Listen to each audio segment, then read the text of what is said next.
Сайн байцгаана уу? Өчигдөр би LA-д ирээд шөнжин семинараа бэлдсэн. Дахин шалгаж үзээд өнөөдөр та бүхний өмнө зогсож байна.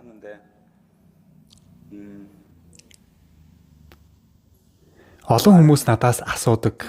Яагаад ингэж уйггүй, шаргуу хөдөлмөрлөж амьдардаг юм бэ гэж. 계속 힘들게 어떻게 보면 Яагаад Библийн семинар хийгээд байдаг юм бэ гэж. 자꾸 갖느냐고. Та бүхэн бүгдээрээ энэ 7 хоног өөрсдийнхөө ажлыг шаргуу, уйггүй хийж байгаад ирсэн байх. 오셨을 텐데 Байгууллагад ажилладаг хүмүүс байгаа, хуваарай бизнес эрхлэгчид байгаа, хичээлээ хийгээд явж байгаа сурагчид ч бас ирсэн байх. 하는 학생들도 있을 거고. Үр хүүхдээ хардаг, гэр бүлийн асран хамгаалдаг үүрэгтэй хүмүүс ч энд ирсэн байх. 다 오신 분들도 있을 텐데. Сайн бодоод үзвэл энэ бүгдийг хийж байгаа ганцхан шалтгаан л байгаа. 정말 딱 하나거든요. Аз жаргалтай амьдрахын тулд. Аз жаргалтай амьдрахын тулд энэ бүгдийг хийдэг боловч эцэст нь эргээд амьдралаа харахаар 살다가 자기 자신을 돌아보면 үнэхээр аз жаргалтай болчихсон эсвэл аз жаргалтай амьдрах гэж хичээж байгаа. Үгүй бол аз жаргалтай амьдрал гэж байдаггүй гэдэгт эвлэрч гисэн амьдардаг. Энэ гурван байдлын аль нэгэнд нь зогсож байгаа өөрийгөө олж хардаг. 자기를 이제 보게 되죠.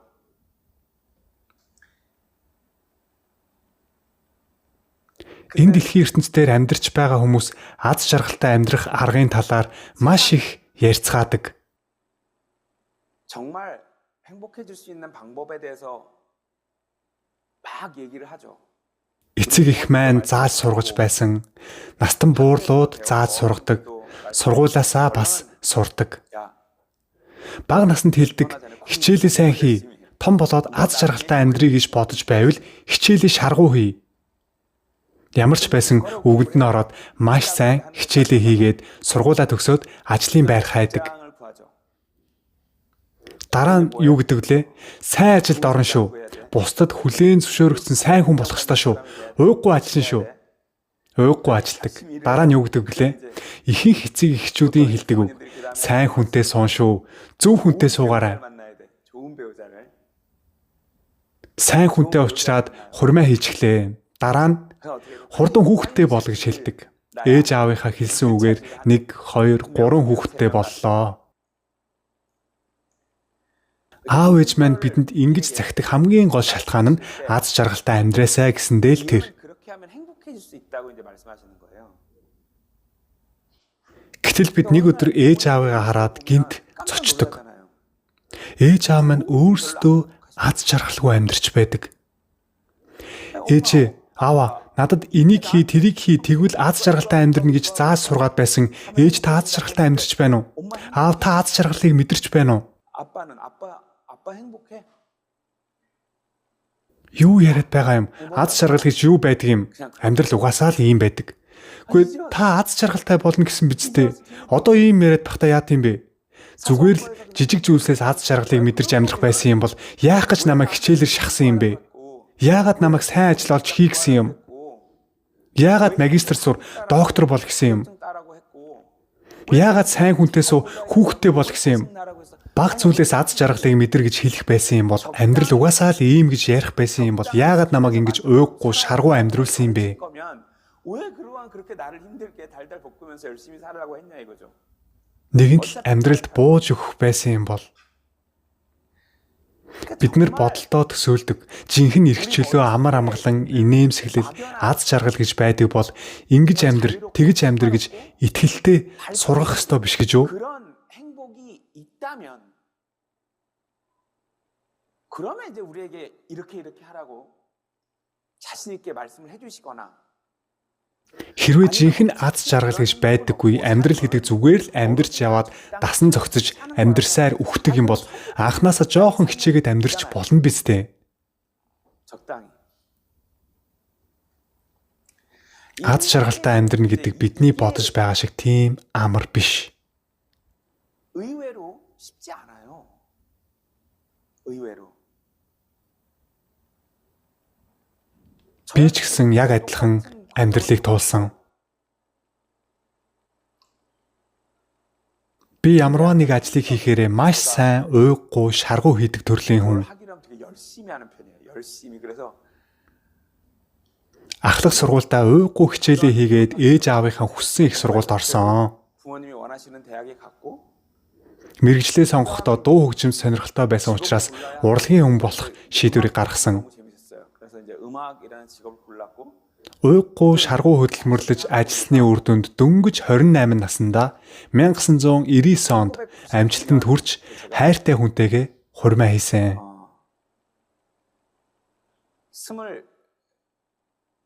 28살이 됐어요. 28살 때 결혼을 했어요. 28 наснда гэхдээ 근데 эцэг эхийн сургадаг, настан буурлуудын заадаг, нийгмээрээ ярьдаг амжилтыг би 28 наснда олж авч чадсан. 그거를 정말 운이 따라서 그걸 다 했어요. 28 наснда үнэхээр сайн хүнтэй суусан.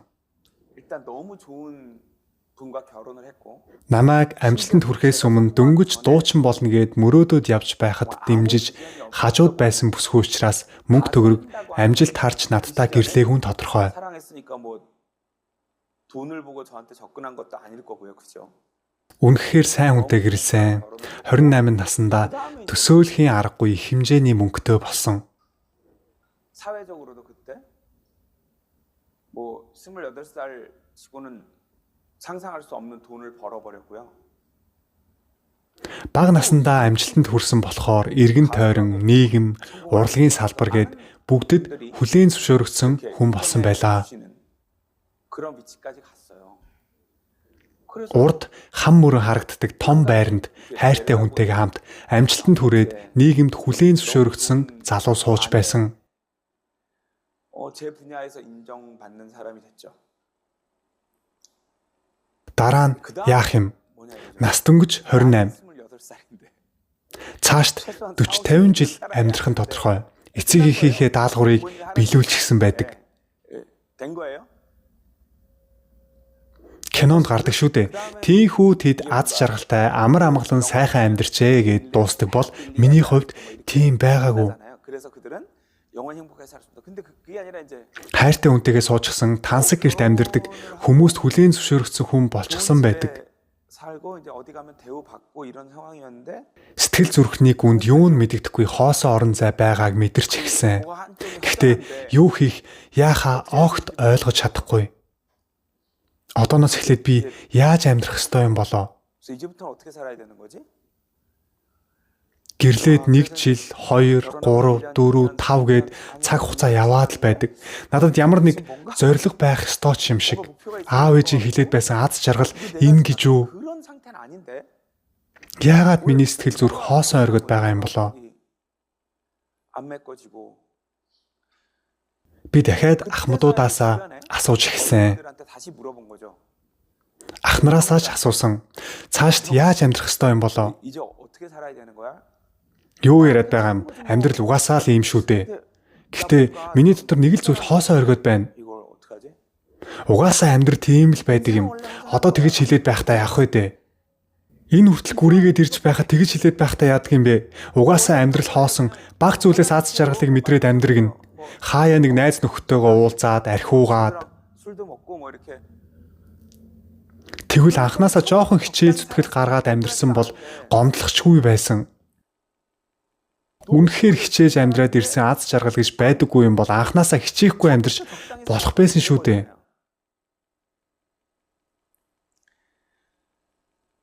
Бүгдийг хийгээд дууссаны дараа амьдрал угаасаа тийм байдаг. Баг зүйлээс аз жаргалыг мэдэргээд л сэтгэл гонсойлгосон яриаг ярьж байгаа юм. 얘기들을 그때서야 해주는 거예요. Угаасаа л амьдрал тийм байдаг юм аа. Хоосон чигээрээ амьдраад явдаг юм. Сэтгэлийн чинь нэг тал нь хоосон чигээрээ жижигхэн зүйлээс аз жаргалыг мэдэрч амьдрдаг юм. Миний хувьд хүлээн зөвшөөрч чадахгүй байсан. 받아들일 수가 없는 거예요. Би цаашд яаж амьдрах вэ? Сэтгэл зүрх минь дүүрэн 꽉 차고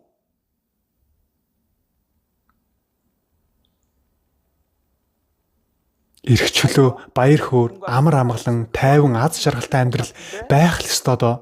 Юунд болохгүй байгаа юм болоо? Хүмүүсийн зөвлснээр хүлээн зөвшөөрөөд жоохон зүйлсээс аз жаргалыг мэдрээд амьдрах гэсэн миний хувьд боломжгүй мэт санагдсан. 결국에는 안 돼서 Эцэст нь ямар ч буруугүй гэрлэлтэй би 잘못된 цуцлаа. 문제도 없는 결혼 생활을 다 그냥 깨뜨리고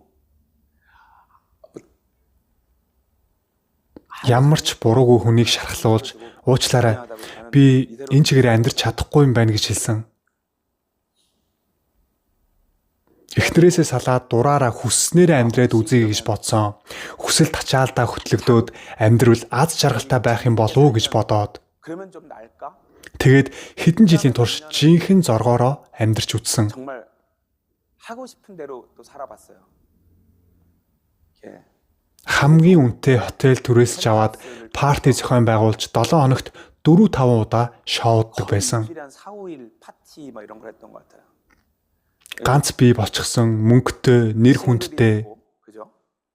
뭐 돈도 있고 명예도 있고 хүмүүсийг дуудаж архиууж, наргиж цэнгдэг байлаа. 놀고 이런 걸 또 해본 거죠. 2 жил гаруй шоудсан байх.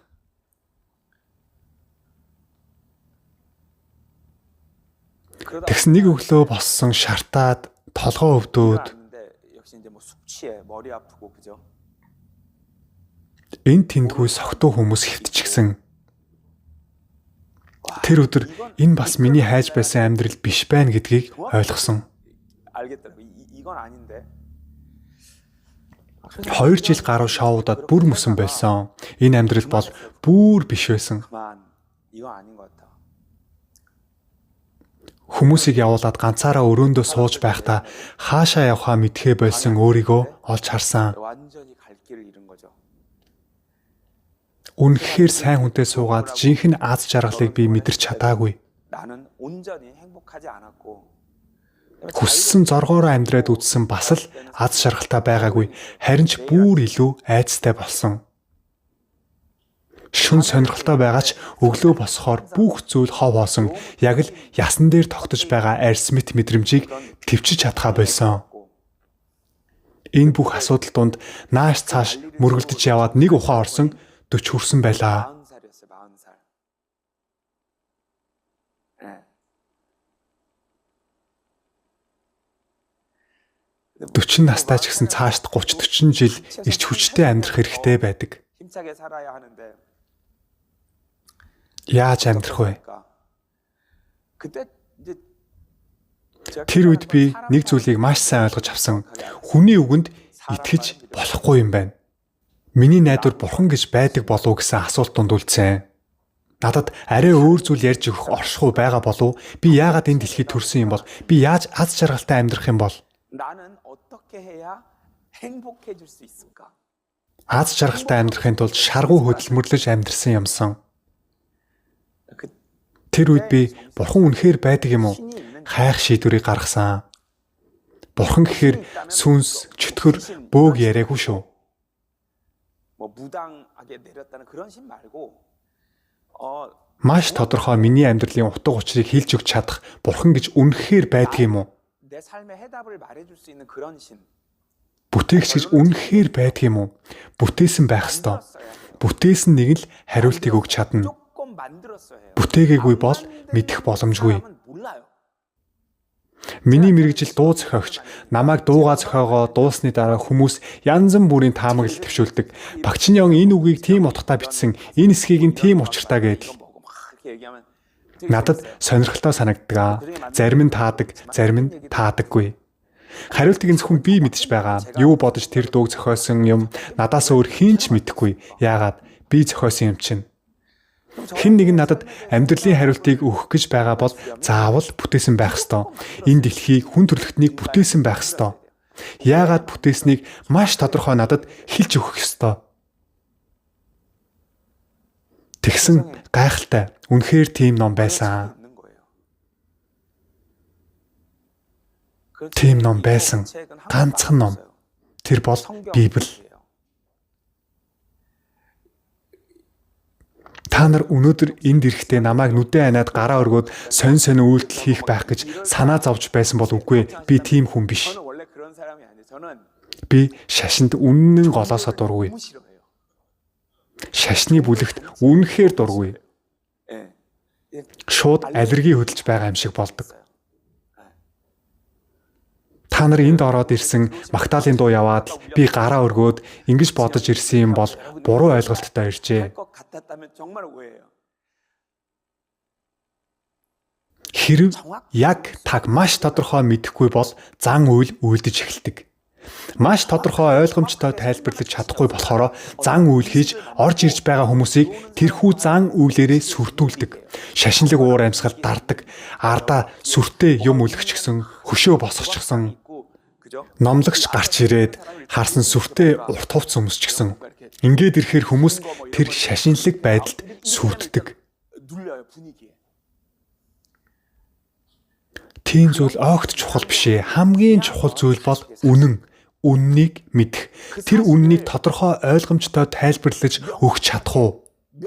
명쾌하게 설명해 줄 수 있느냐? Ойлгомжтой ойлгохоор яагаад вэ гэвэл хэрвээ бүтээгч гэж байгаа бол яагаад биднийг бүтээсэн? Яагаад энэ дэлхийд төрсөн? Үхээд хаашаа явах юм? Тийм болохоор яаж амьдрах ёстой юм? Маш тодорхой зааж өгөхгүй гэж юу? 정확히 알려주고 싶어 할 거 아니에요. Зааж өгөхийг хүсэн шүү дээ. Би 4 настай, 5 настай 2 охинтой. Би чухал зүйл байвал 2 охиндоо маш тодорхой сайн зааж өгөхийг хүсдэг. Тэгвэл бүтээгч гэж байгаа бол маш тодорхой зааж өгөхийг хүсэн шүү дээ. Үннийг.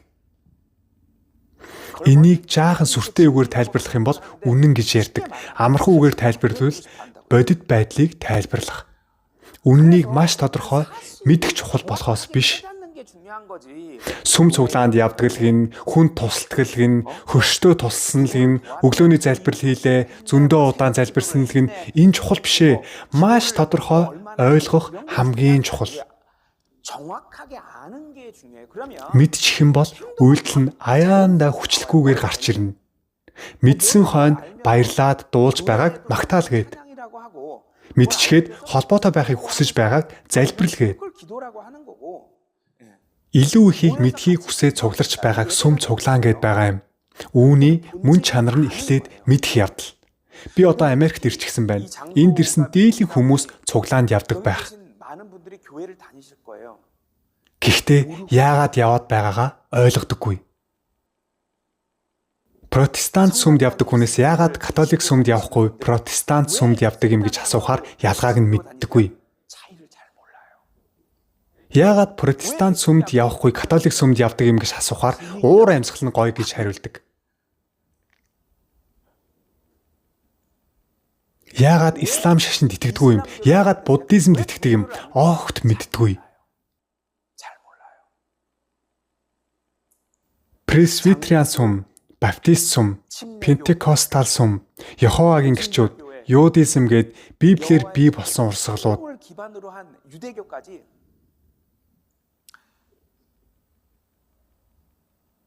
Дэлхийн ертөнцид амьдарч байгаа хүмүүсийн 42% нь энэ номтой холбоотой шашинд итгэж яваа. Гэхдээ энэ олон урсгалууд дундаас өөрийнхөө юунд яваад байгааг ч ойлгодгүй.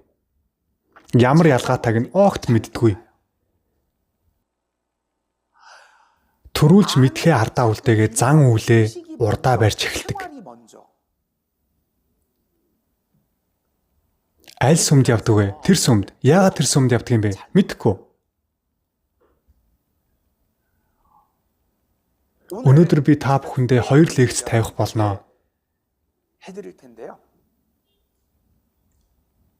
Хэсэг хугацаанд өөрийнхөө төсөөлдөг шашны талаарх бодлоо түр орхиод үнэхээр хурц объектив бодлоор үнэн байна уу, худлаа байна уу, бүр эргэлзээтэй сонсоод үзээрэй. 정말 날카롭게 객관적인 심지어 의심을 가지고 그렇게 들으시면 될 것 같아요. Би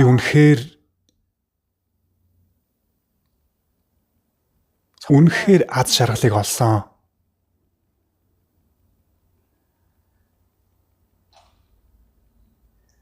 Олон хүмүүс намайг хараад асуудаг.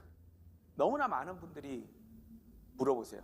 Та яагаад байнга инээч гисэн явж байдаг юм бэ? Та ядардгүй юм уу? 힘들어요.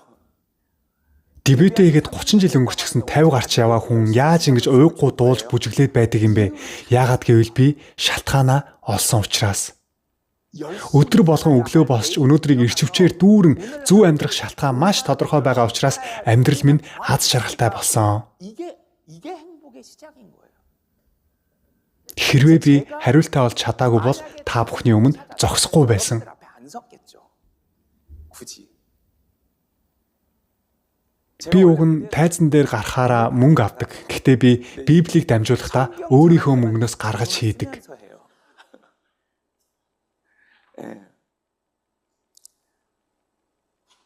Яагаад гэвэл үнэн хүний амьдралыг өөрчилдөг. Миний амьдрал өөрчлөгдсөн.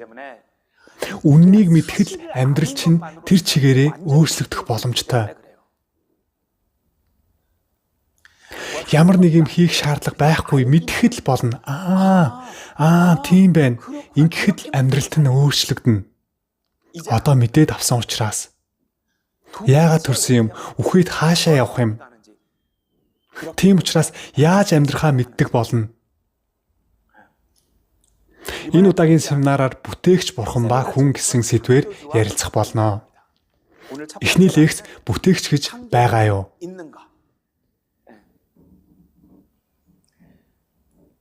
Шууд хэлэх юм бол байгаа. Бүтээгч бурхан бүтээгдсэн бидэнд яагаад биднийг бүтээснийг ойлгуулахын тулд өгсөн ном бол Библи юм. 왜 우리를 만드셨는지 알려주려고 주신 책이 있어요. 그 책이 성경이에요. Библийг манай эртний өмнөх 1500 жилээс манай эртний 100 жилийн дотор 1600 жилийн хооронд 40-с 42 хүн бичсэн. Хэн бичсэн нь тодорхойгүй ном байгаа учраас ямартай ч 40 гаруй хүн бичсэн. 1600 жилийн хооронд өөр газар бичигдсэн. Хуучин гэрээ еврей хэлээр, шинэ гэрээ грек хэлээр бичигдсэн. Бүгд нийлээд 66 ном болдог. Хүн бичсэн боловч хүн бичээгүй. Энэ номыг уншиж үзсэн дийлэн хүмүүс мэднэ. Энэ номыг хүн бичээгүй гэдгийг. Хүний гараар бичсэн л дээ. Гэхдээ хүний бодлоор бичээгүй. Уншаад үзье. Петр 2:1-20, 21. Бичвэрийн нэгч иш үзүүлэлэг хүний хүслээр гарсангүй. Харин Бурханаас ирсэн бөгөөд ариун сүнсээр хөдөлгөгдсөн хүмүүсээр дамжин хилэгдэжээ. Ариун сүнс гэж харагдахгүй хүч байгаа. Бурхан хүнийг холбож өгдөг харагдахгүй хүч. Ариун сүнсээр хөдөлгөгдсөн хүмүүсээр дамжин хилэгдсэн гэж байна. Багчин юу яриад байгаа юм бэ? Яаж итгэх юм бэ? Итгэхгүй байх чинь зөв. Ярьсан юмд шууд итгэхийг сохор итгэл гэдэг. Сохор итгэл маш аюултай. Бүр том асуудал нь бусдад тайлбарлаж чадахгүй. Яагаад? Өөрөө сохор итгэсэн учраас. Би энэ дэлхийн ертөнцийн бүх шашны номыг судалж үзээд Библийг сонгосон шалтгаан байгаа. Маш тодорхой юу гэвэл зөвгнөл.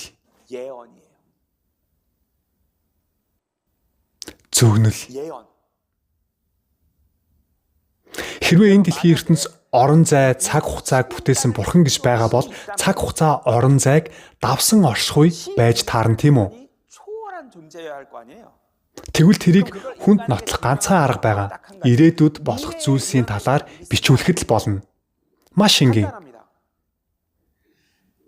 Цаашд хэдэн зуун жил, хэдэн мянган жилийн турш юу болохыг бүгдийг нь номдоо бичихэд л болно. Энэ бол бурхан. Ийм номыг л сонгох хэрэгтэй.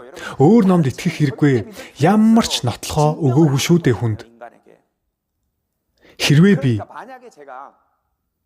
та бүхэнд эх 7 хоногт юу болохыг бүгдийг нь ярьж өгье гээд 7 хоног юу болохыг зөвгнөөд хэллээ. Бичээд авцгаа. Бүгд биелэх юм бол 7 хоногийн дараа дахиад уулзъя гэд явлаа. Та бүхэн 10-ыг бичиж аваад явлаа гэж бодъё. Нэгд өдөр тим аваар гарна, хоёр дахь өдөр хувьцааны индекс тэдэн хувьтай байна, гурав дахь өдөр бороо орно. 비가 올 거고. Тэгсэн бүгд миний хэлснээр биеллээ. Тэгвэл би бурхан бүгдийг нь таасан бол 만약에 제가 다 маш ингийн ингэж итгэх хэрэгтэй. 이렇게 아는 거예요. Хэн бурхан гэдгийг ингэж мэдэх хэрэгтэй. Аль ном бурханы өгсөн ном юм бэ гэдгийг ингэж мэдэх боломжтой. Ийм л арга байгаа. Өөр арга бол аюултай. Энэ дунд Пак Чин Ён миний таньдаг бөө үнэхээр гайхалтай таадаг гэж хэлэх хүн байгаа байх. 분이 또 있을 수 있죠. Гэхдээ тэр бөөгийн огт хийдэггүй нэг үйлдэл байгаа. Юу гэж бодож байна? Ном бичдэггүй. Үнэхээр ирээдүг зөгнөх чадвартай юм бол ном бичихэд л болно. Ном бичээд интернетэд тавихад л болно.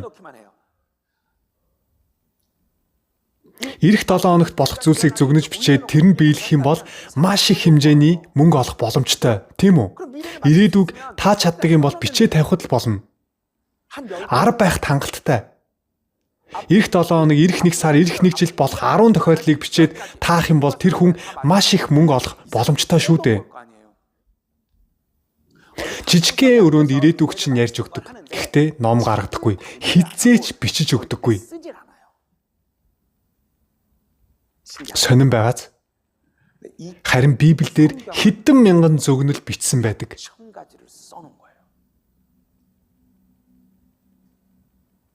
Тэр дотроос нэг нь ч зөрөөгүй бүгд биелсэн. Яагаад ирээдүг таах биш өнгөрсөн одоо ирээдүг дээрээс нь хараад хэлсэн болохоор алдаа гаргах боломжгүй. Энэ бол Библи дэлхийн ертөнцийн дээр байгаа бүх номуудаас ялгаатай ганц шалтгаан юм. Энийг мэдэхгүй Библиэд итгэсэн бол та бусдад тайлбарлаж өгч чадахгүй.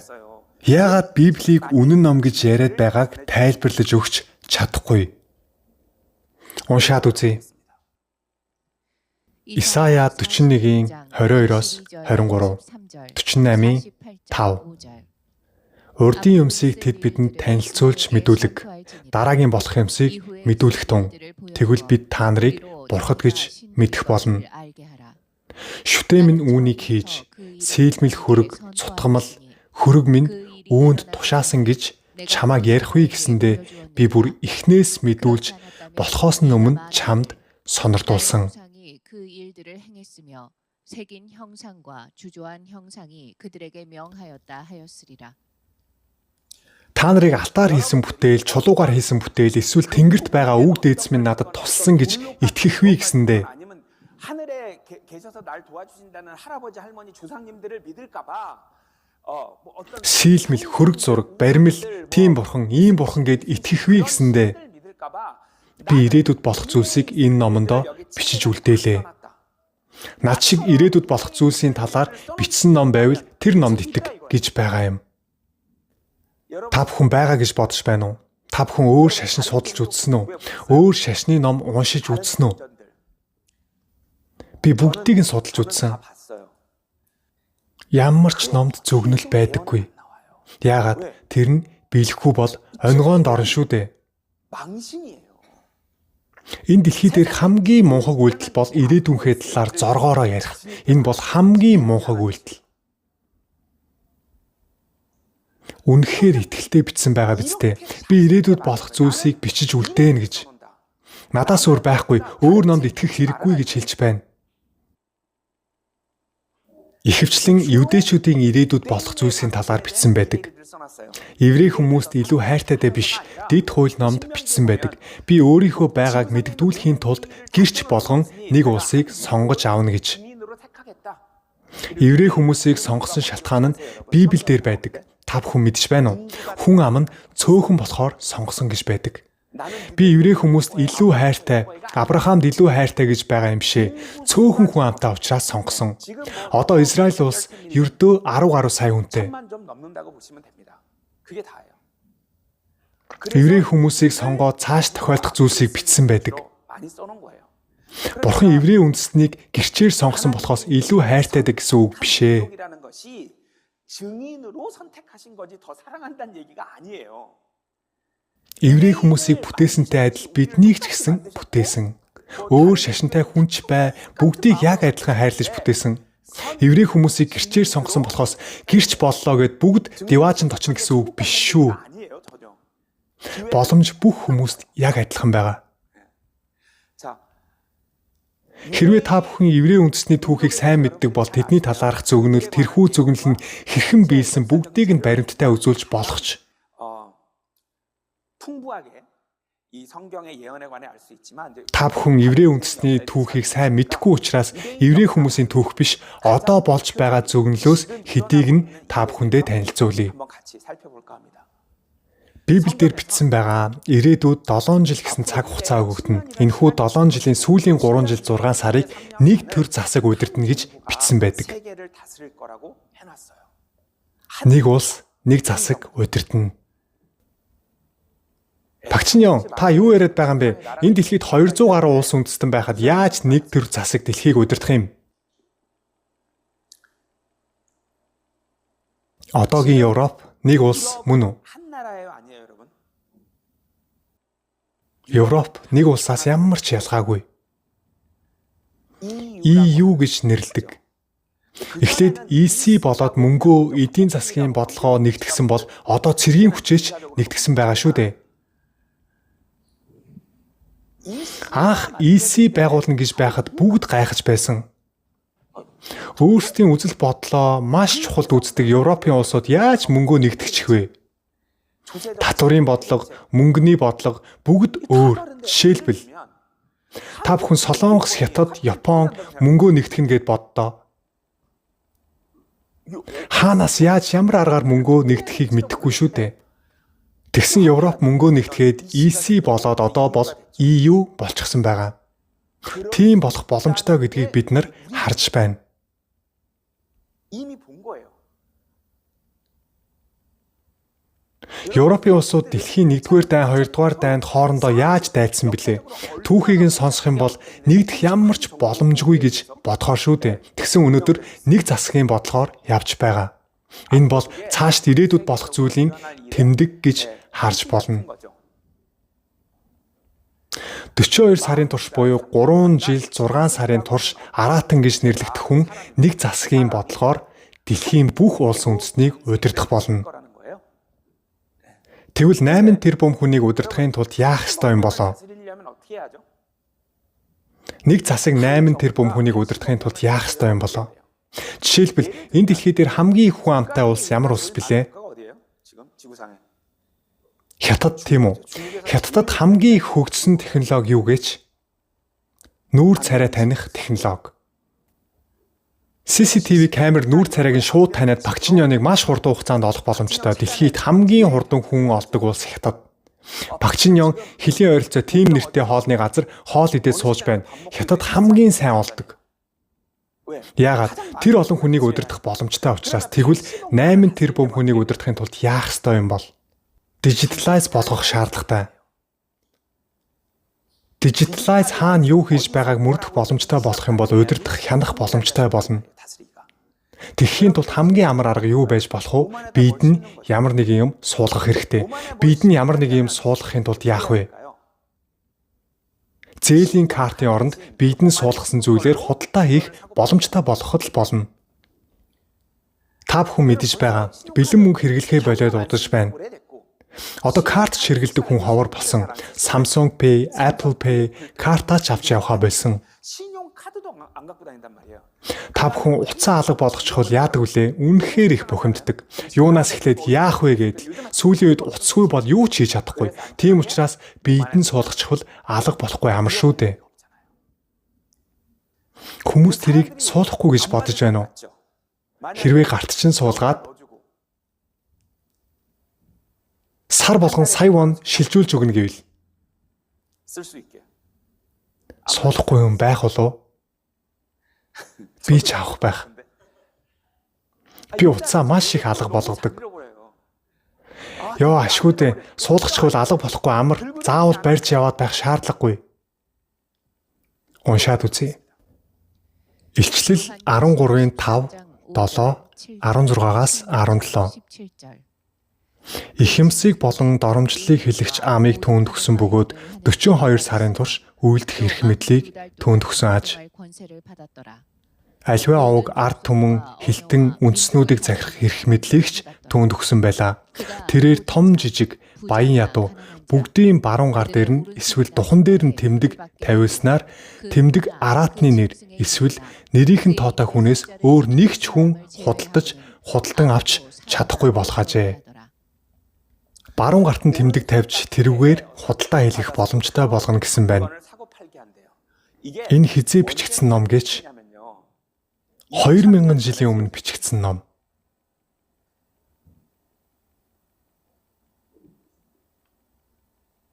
$2000 жилийн өмнө зөгнөөд хэлсэн нэг хүн бүх улс үндэстнийг удирдна яаж вэ гэвэл бидэнд тэмдэг тавьж тэр тэмдгээр худалдаа хийхээс өөр аргагүй болгоно. Түүгээр дамжуулж дэлхийн бүх хүнийг хянах мөрдөх боломжтой болно гэсэн үг. Ийм ном үүнтэй төстэй утга агуулгатай ном байгаа гэж бодож байна уу? 2000 байг 100 жилийн өмнө байгаа болов? Биеийнхээ аль нэг хэсэг тэмдэг аваад түүгээр дамжуулж худалдаа хийх боломжтой гэж бичсэн ном 100 жилийн өмнө байсан болов? Байхгүй. Энэ 100 жилийн өмнө биш, 2000 жилийн өмнө бичигдсэн ном. Хүн бичсэн гэж юу? Ирээдүйд иймэрхүү зүйлс болох юм бол төстөө технологиг хэрэгжүүлээд явж байх ёстой, тийм үү? Чип имплант их сонио үг байгаа биз? Тайлбарлавал бид чип суулгаж ямар ч төхөөрөмжтэй холбогдох боломжтой болж байгаа юм байна. Виртуал бодит байдал туршлагын нүдний шилжих мэт төхөөрөмжийг биедээ зүүж технологи ашиглахгүй өнгөрч одоо бид шууд чип суулгаж технологи ашиглах боломжтой болж байна. Хязгааргүй боломжийг харж байгаа боловч эсрэгээр гач нөлөөний талаарх санаа зовлт ч нэмэгдэж байна.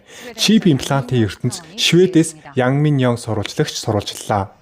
Гарааны бизнесийг дэмжигч Шведийн нэгэн компани гар дээрээ ухаалаг утсаа тавьтал нэрийнх нь хуудас гараад ирж байна. Бид суулгах микрочип болох чип имплант ашиглан харуулж байна. Худлаа яриаггүй. Энэ байна. Ингээд л болоо. Энэ компани 4 жилийн өмнө гар дээрээ чип имплант суулгах технологиг эхлүүлсэн. Энэхүү чипийг ашиглах үнэхээр амар. Олон юмд санаа зовох хэрэггүй, ажлын байрандаа ирээд бүртгүүлэх, карт, түлхүүрээ хайгаад байх шаардлагагүй, үнэхээр амар болсон. 10 мм орчим хэмжээтэй шилэн материалаар хийсэн микрочип, үнэ нь €130. Суулгахад чих хамар цоолдог газар очоод л хийчихнэ. Маш хурд хийсэн, өвдсөн ч юм алга. Эхлээд чипэндээ бооны тасалбар авна, тэгээд гэртээ харихад л болно. Баруун гарт нь тэмдэг тавьж худалдаа хийдэг болно гэж бичсэн байна. Иймэрхүү байдлаар нэг засаг 3 жил 6 сарын турш бүх дэлхийн ертөнцийг удирдна. Энийг 2000 жилийн өмнө бичсэн гэд боддоо.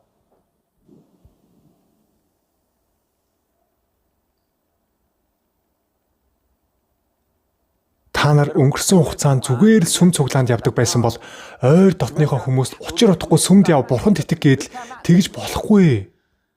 Яагаад зөвхөн Библи гэх ном бүтээгч бурхан хүмүүст төгсөн юм гэдгийг тайлбарлаж чаддаг байх ёстой. Зөвхөн Библи хэдэн мянган жилийн дараа болох явдлуудыг тэмдэглэж үлдээсэн байгаа. Чи яагаад Христийн шашинтай юм? Яагаад Библиэд итгэдэг юм? Зөвгөнлийг бичсэн учраас маш энгийн. Ирээдүйд болох зүйлсийг зөвгнөж бичсэн учраас нотлох баримт байгаа учраас маш тодорхой. Бидэнд хүн төрлөختөнд хэлж байгаа. Уг нь бол энэ дэлхийн ертөнцийг нэг хүчрхэг хүн удирддаг байсан. 통치자에 의해서 다스려졌던 거 알아요? 모든 인간이 원래 그랬어요, 사실. Нимрод гэх нэгэн оршихуй бүх хүнийг удирддаг байсан. Тэр бурхны үгийг сонсохгүй өөрийнхөө зоргоороо буруу үйлдэл хийж амьдарч эхэлсэн бурхан түүнд та нар нэг улс байж болохгүй юм байна. Нэг улс болохгүй тулд яах ёстой бilé? Хэлийг нь ойлголцохооргүй болгосон. Тийм болохоор тэрхүү нэг улс өнөөдрийн 200 гаруй улс болж хуваагдсан юм. Энэ бол үнэхээр болсон явдал. Уншаад үзье. Эхлэл 10-ийн 8, 10, 11-ийн 1, 4, 6, 7. Кушн Нимордыг төрүүлсэн бөгөөд тэр нь газар дэлхийн хамгийн хүчрхэг нэгэн болжээ. Түүний хаанчлал нь Шинарын газар нутагт Бабел, Калнегаас эхэлжээ. Бүх дэлхий нэг хил, нэг аялгаутай байлаа. Тэгээд тэд за хөдөлцгөөе бүгдээрээ хот болон тэнгэрт тулан мориотой өндөр цамхаг барьж байгуулан нэрээ алдаршуулцгаая. 하늘에 닿도록 하여 우리의 이름을 내자. Эзэн айлдаж хараач эднэр нэг үндэстэн цөм нэг хилтэй агаад энэ бол тэдний хийх юмсын эхлэл юм. 이런 일을 시작하였으니 Алив бууцгаая тэдний хилийг тэнд нь хутгалдуулан самруулъя. Энэ нэг хил нь Адам Ева хоёрын ярьдаг байсан хэл бөгөөд тухайн үед бурхантай ярилцдаг байсан хэл гэж ойлгож болно. Бурхан бүх газар нутагт тархаж амьдрахсан, тархаж амьдрах нь бүхэл бөөгнөрч тэнгэр рүү зүгэлж эхэлсэн байгаа юм. Бурхан хэлэхдээ нэг засаг нэг уус байж болохгүй юм байна. Тиймээс хэлийг нь хооронд нь ойлгохооргүй болгоё гэсэн шийдвэрийг гаргасан учраас энэ олон улс бий болсон.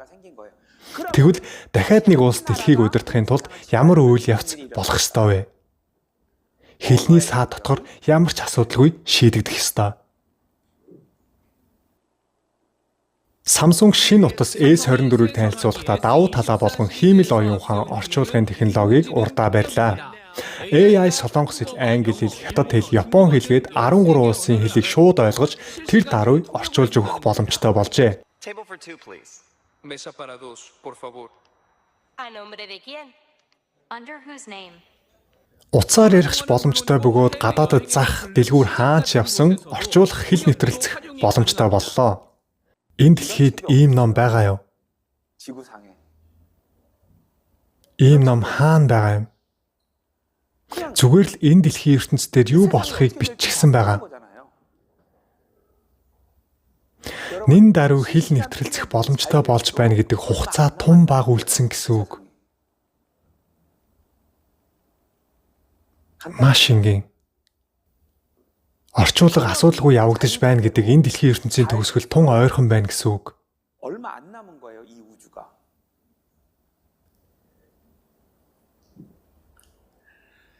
Нэг засаг удирдахын тулд дэлхий дээрх улс орнуудын үйл ажиллагаа нэгдэх тал руугаа хандаж байх ёстой. Тухайн улсын хэлийг мэдэхгүй бол орчуулагч хэрэгтэй байсан бол одоо AI-аар дамжуулж ойлголцох боломжтой болсон. Мөнгө ч ялгаагүй Солонгос вон Америк доллар байсан бол одоо криптовалютын болж өөрчлөгдөж байна. Биткойн гэх мэт. Хэвлэл мэдээлэл Солонгос KBS, Америк CNN байсан бол одоо YouTube, Netflix улсын үзэл баримтлал байхгүй болж байгаа. Мэдээллийн агентлаг Солонгос SK Telecom, Америк Verizon байсан бол одоо интернет харилцаа болж хувирсан. Үнэмлэгч гэсэн та бүхэн иргэний үнэмлэхээ их ашиглаж байна уу? Google ID-га их ашиглаж байна уу? Нэг улсын үйл ажиллагаа гэж байха болж дэлхийн network олон улсын үйл ажиллагаа болж байгааг та бүхэн маш тодорхой харж байгаа. 그 글로벌 네트워크가 구축이 돼야 되는 거예요. Иймэрхүү зүйлс болоод байгаа юм бол нэг улс үндэстэн бүх дэлхийг удирдах зүг чиг рүү явж байна гэж харж болно. 다스릴 수 있는 방향으로 가고 있는 거란 말이에요. Дэлхийн ертөнцийн дээрх ганц ном зөвхөн Библи ирээдүйд ийм зүйлс болно гэж бичсэн байгаа. 하는 거예요.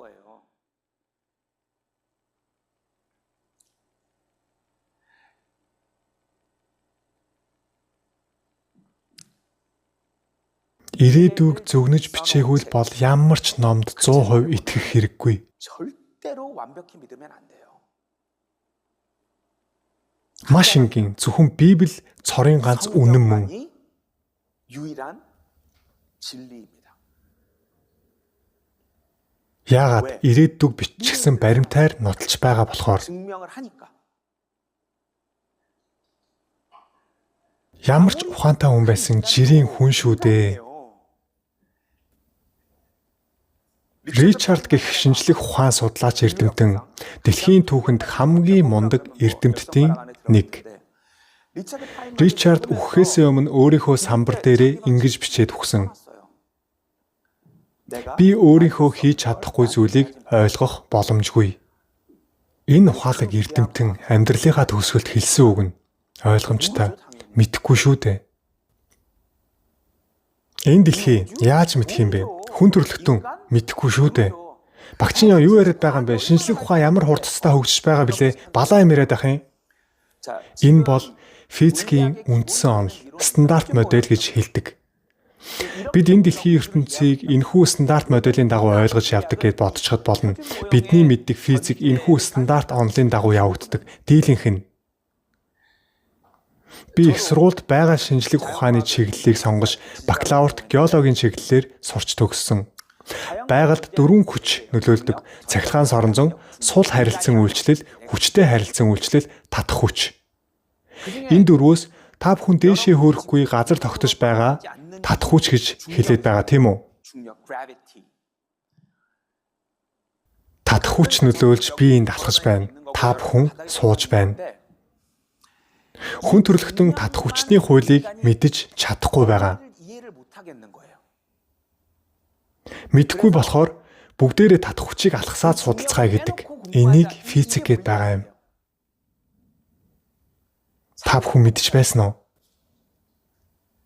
Стандарт модель нь матрийн суур бүрдүүлэгч хэсэг болох эгэл бөөмсийн харилцан үйлчлэлээр хүчний зарчмуудыг тайлбарласан. 힘이라는 거의 원리를 파헤친 거예요.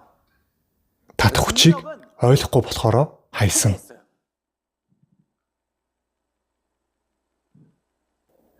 Стандарт модель нь цахилгаан соронзон, хүчтэй болон сул харилцан үйлчлэл бүх хөдөлгөгч партиклыг агуулдаг ба энэ нь яаж тэр хүч матрийн партиклд үйлчлэгийг сайн тайлбарладаг. Гэвч бидний өдөр тутмын амьдралд ашиглагддаг түгээмэл татах хүч нь энэ стандарт модельд хамаарагддаггүй ба татах хүчийг зохицолтой хамааруулах нь тулгарсан асуудал болж байгаа нь нотлогдсон. 작용을 다루는 게이지 이론이다. Юуг оруулах боломжгүй гэж байна. Татах хүчийг оруулах боломжгүй гэсэн байгаа. Яагаад?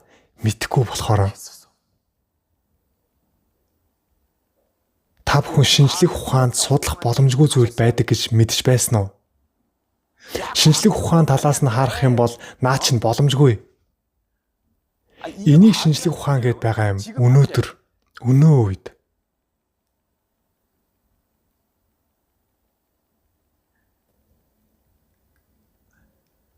Анхаарал сонсооч, ирээдүйг зөвгөнсөн номтой шинжлэх ухаанаар үгүйсгэж болно гэж юу? 써놓은 책 앞에서는 과학 같은 거 그런 걸로 그 책을 부인하면 안 돼요. 왜 과학? Шинжлэх ухаан та бүхний төсөөснөөс дэндүү их сул талтай байдаг юм аа. Библиэлд хүмүүс хэд хүртэл нассныг бүгдийг нь бичсэн байдаг. 사람들이 몇 년을 살았는지가 나와요. Адам гэж сонсч байсан байх 930 нассан гин. Энийг уншаад бүгд номоо хаадаг. 덮습니다. Юу ээ чи одоо ямар балай ном бэ гэд уншихаа болдог. Надад бас хэцүү байдаг. Библи тайлбарладаг хүний хувьд 93 нассан гэд бичсэн бол нойлын тог хасахад л бусдад тайлбарлахад амар байх байлаа. Яагаад 930 нассан гэж бичээд хүмүүсийг номоо хаахад хүргэж байгаа юм бэ? Яагаад 930 нассан гэд бичсэн юм бол үнэн болохоор. Бүр хизээнээс хүний нас өнөөдрийн наслтын хэмжээнд хүрсэн гэдгийг ч маш тодорхой бичсэн байдаг. Та бүхний сонсож байсан Ноагийн их үерийн дараа наслалт огцом унсан. 절반으로 줄어들고 Дараа нь Пелегийн үед газар хуваагдсан гэж бичсэн байдаг. Энэ үед бас талаар багасж явсаар өнөөдрийн хэмжээнд хүрсэн байгаа. 지금의 수명이 돼요. Энэ бүгд баримттай. Сонин биш байна гэж юу? 신기하죠. Шинжлэх ухаан энэ хоёр болсон явдлыг тайлбарлаж чаддаггүй, мэдэхгүй учраас. 몰라요. Газар нэг байсан гэдгийг мэддэг боловч маш удаан хугацаанд хуваагдсан гэж тайлбарладаг. 갈라준 줄 알아요. 이제 판구조론, 대륙 이동설 이런 건데요. Маш удаан хугацаа орсон гэж. Үгүй ээ, Библи шууд энэ үед гэж хэлдэг. Дараа нь Ноагийн их үерийн үед хоёр чухал үйл явц болсон. 일이 일어났다고 돼 있어요. 제일 중요한 거. Дэлхийн тэнхлэг энэ үед хазаасан гэж Библи хэлдэг. Бидний одоо амьдарч байгаа дэлхийн тэнхлэг нь нарыг тойрон эргэх замын хавтгаагаас 23.5 градус хазаасан байдаг. Үүнийг дэлхийн тэнхлийн хазаалт эсвэл эклиптикийн ташуу гэж нэрлэдэг. Энэ үед дөрвөн үйлрэл ихсэн. Өмнө нь дэлхийн тэнхлэг хазаагаагүй тэгшгэн байсан. Бидний мэдэх агаар мандал болон сансар огторгон хооронд асар их хэмжээний ус байсан. Энэ ямар нөлөөг үзүүлдэг вэ гэхээр та бүхэн хүлэмж мэднэ үстэй. Ногоо тарих үед ашигладаг.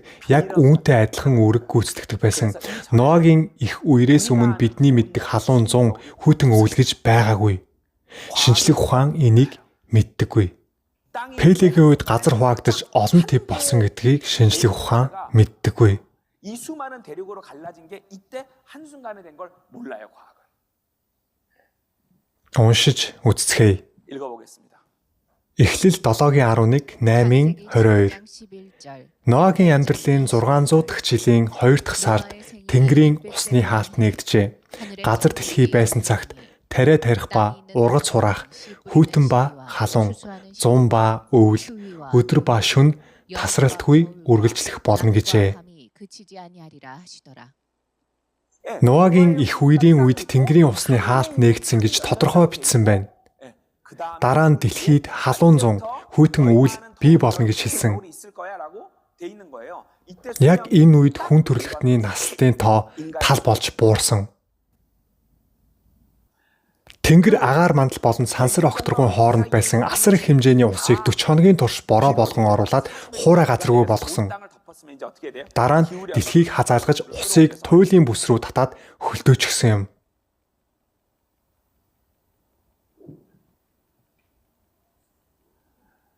Одоо ч гэсэн твүүдийг нийлүүлээд үзэхээр хэлбэр нь яг таардаг гэдгийг мэднэ биз дээ та бүхэн. Би геологийн ангийг төгссөн. Зөвхөн хэлбэрийг хэлтгүй давхаргууд нь хүртэл хоорондоо таарч байдаг. Твүүд нэг газар байсан. Шинжлэх ухаан энийг хүлээн зөвшөөрдөг, Панги твь гэж нэрлэдэг. Гэхдээ маш удаан хугацааны турш хуваагдсан гэж ярьдаг боловч Библи хэлэхдээ нэг үед нэг хугацаанд хуваагдсан гэж бичсэн. Тэр үед хүний нас дахиад тал насаар багассан. Уншаад үзцгээе. Эхлэл 10:25, Шастр 1:19. Эберт 2 хүүгэн төрсөн бөгөөд нэг нь дэлхий хуваагдах тэр үед төрсөн учир түүнд Пелег гэдэг нэр өгчээ. Библиэлд 2 ч удаа маш тодорхой газар хуваагдсан гэж бичигдсэн байгаа.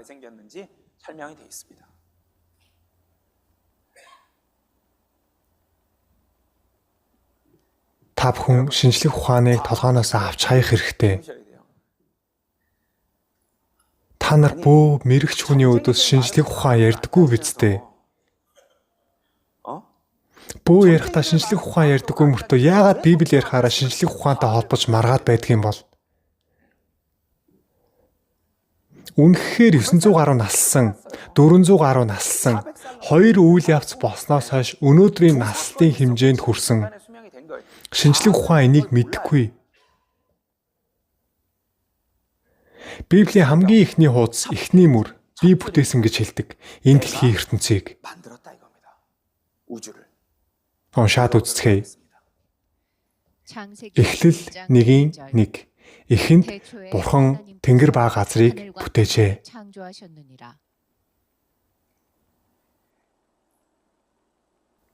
Бурхан хэлж байна. Энэ бол би. Би та нарыг бүтээсэн. Та нарын амьдарч байгаа дэлхийг би бүтээсэн гэж эхэлдэг. Бүтээсэн гэдгээ маш тодорхой хэлж байгаа. Би бүтээсэн. Өөр хинч та нарыг бүтээгээгүй. Та нарын амьдарч байгаа дэлхийн орон зай цаг хугацааг би бүтээсэн юм. Та нарыг итгэхгүй гэдгийг мэдээд ирээдүйд юу болохыг биччихсэн байгаа. Ирээдүйг зөвнөж бичсэн зүйлс нь биелээд явж байгаа бол та нар миний үгийг сонс. Чи зүгээр энэ ертөнцид шидэгдээгүй. Би зоригтой чамайг бүтээсэн.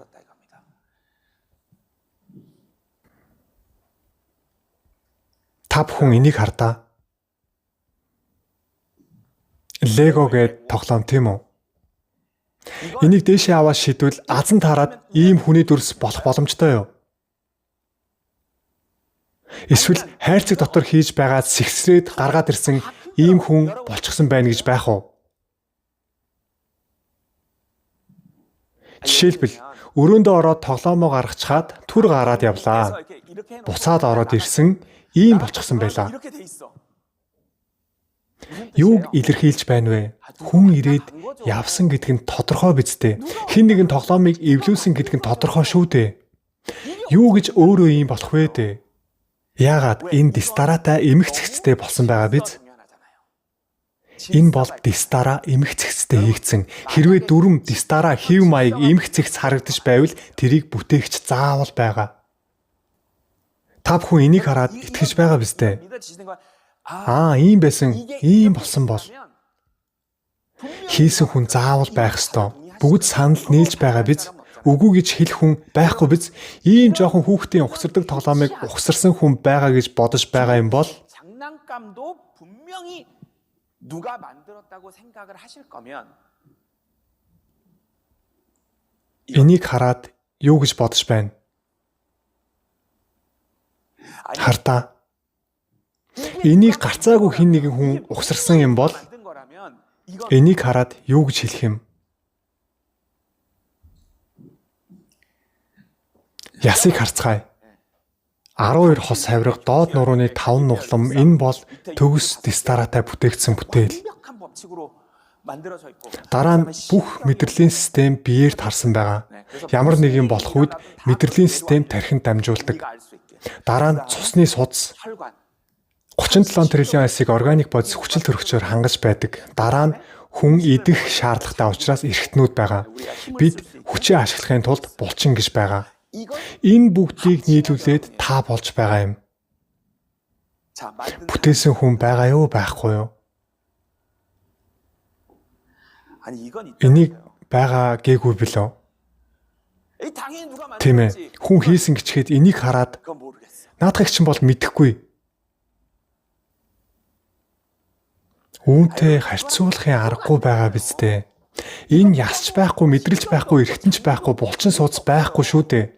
Үүнийг харин бүгдийг нь нийлүүлсэн гэ боддоо.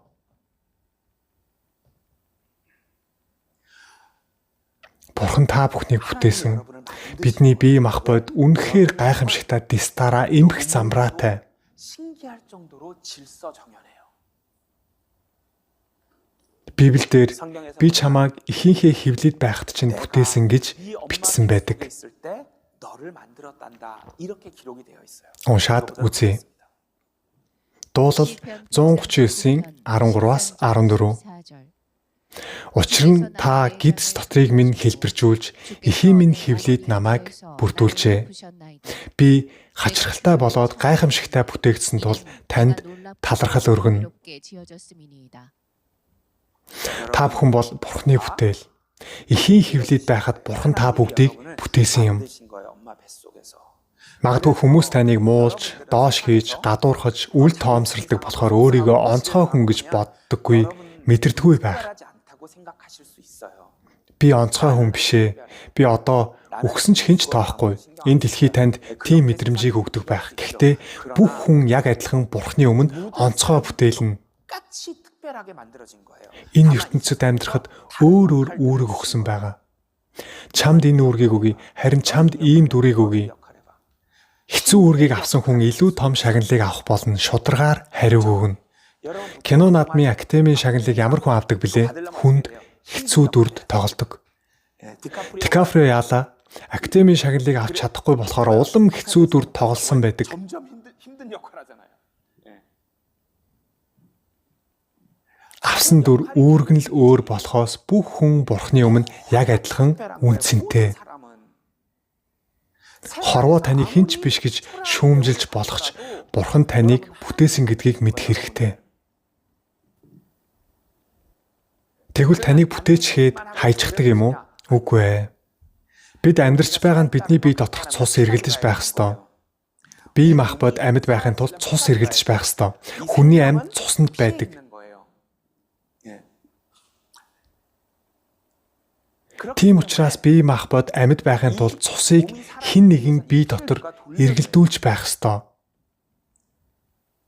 Цус бие дотор яаж эргэлдэж гүйдэг юм болоо? Зүрх бол булчинлаг шахурах бөгөөд бүх бие махбодоор дамжин эргэлдэх цусны хизээч үл тасдах урсгалыг байнга найдвартай хангаж байдаг үүрэгтэй. Таны биеийн цусны судсыг нэг нэгээр дараалан байрлуулвал хэр урт гэдгийг та мэдэх үү? Пагчиньоны биеийн цусны судсыг нэг нэгээр дараалан байрлуулвал дэлхийг 2 хагас тойрох хэмжээтэй тэнцдэг. Дэлхийг 2 хагас тойрно гэд боддоо 100,000 км. Дэлхийн тойрог 40,000 км орчим байдаг. Тэр судсанд байгаа цусыг зүрх шахаж бүх биеэр тарааж байдаг. Тэрийг Бурхан хийж өгч байгаа. 한다는 거예요. Зүрх 1 минутад 80 орчим удаа цохилдог. Тогтмол хэвийн цохилж байх ёстой. Тогтмол цохилохгүй бол зүрхний хим алдагдalгээд эмнэлэг явах ёстой. 1 минутад 80 удаа тогтмол хэвийн цохилж байх ёстой. Тэрийг бид өөрсдөө хийж чадна гэж үү? Гар татгуулчлаа гэж бодъё. 1 минутад 80 удаа шахах гээд бид өөр юу ч хийж чадахгүй. Бүх анхаарлаа энд төвлөрүүлнэ шүү дээ. Тэрийг Бурхан бидэнд хийж өгч байгаа юм. Нэг өдөр энэ зүрх зогсдог. Үүнийг зүрхний шигдээс гэж нэрлэдэг. Хүн шууд өхнө. Уншаад үзцгээе. Лев 17-гийн 14, Үлс 17-гийн 25, 28.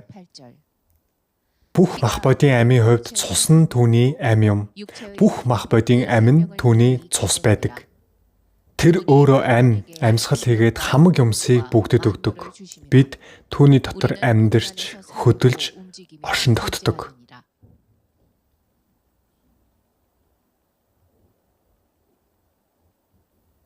Зүрх яагаад цохилдог вэ гэхээр зүрхэнд цахилгаан дохио ирдэг.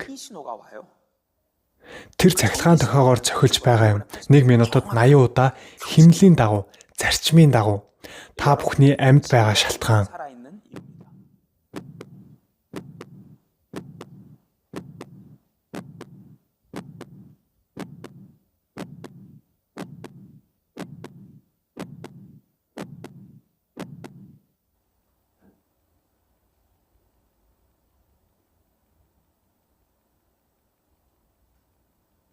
Тийм учраас Бурхныг хайхгүй, олж очихгүй байна гэдэг муу хүн. Энэ дэлхийн ертөнцийн ядарсан хүмүүс туслаад, эргэн тойрны хүмүүстэй найрсаг хандаад, ядуу хүмүүст хандив өгөөд энийг сайн, муу гэж хэлэхгүй. Амьд байлгаж өгч байхад мэдэхгүй амьдарцгаадаг. Мэдэхгүй би мэдэхгүй. Хэн намайг төрүүлгэсэн юм?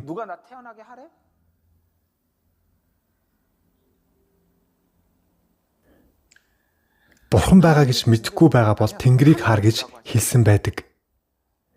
Тэнд химжээ, химжилт гэж байдаг гин. Дэлхий сар хоорондох зай, нар дэлхий хоорондох зай, дэлхийн эргэлтийн хурд, дэлхийн нарыг тойрон эргэх хурд. Бүгд зарчмын дагуу явагдаж байгаа. Уншаад үздэхэй. Исая 40:26, Йов 38:5. Хараагаа өндөр төргөн тэдгээрийг хэн бүтээснийг харах тун төг төмдийг нь тоо ёсоор авчирч бүгдийг нэрээр дууддаг нь тэр юм. Химжүүрүүдийг нь хэн тогтоосон бэ? Чи мэдгээс хойш хэн дээр нь шугам татсан бэ?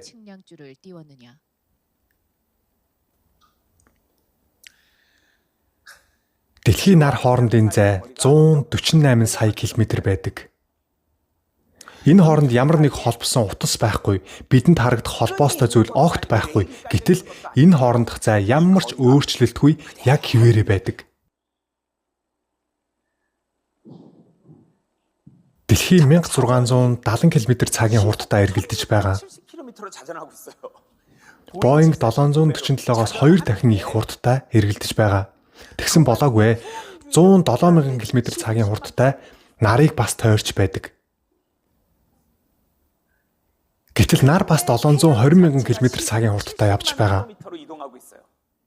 Нар 720,000 км/цагийн хурдтай явж байхад дэлхий өөрөө иргэнгээ бас нарыг тойрч эргэлдэж байхад хоорондох зай нь огт өөрчлөгддөггүй. Ойртвол юу болох вэ? Шатаж өхнө. Холтвол юу болох вэ? Хөлдөж өхнө.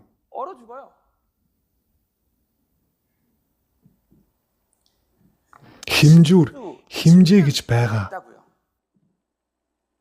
Энэ хоорондох зай яагаад өөрчлөгдөхгүй байгаа юм бол дэлхийн ертөнцийн таталцлын хууль нөлөөлж байгаа.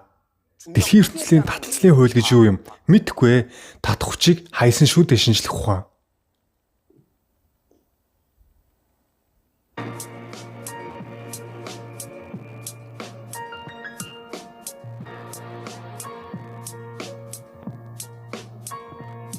Голдон нар байна. Нарнаас 3 дахь гариг нь та бидний одоо амьдарч байгаа дэлхий юм.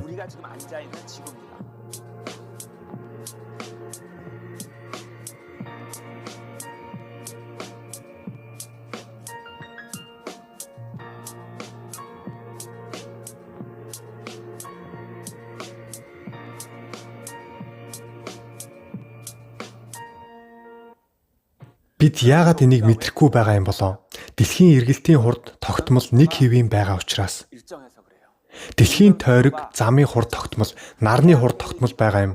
Тогтмол байвал бид мэдрэх боломжгүй. Дэлхий зүгээр л хөдлөхгүй байгаа гэж боддоггүй биз дээ.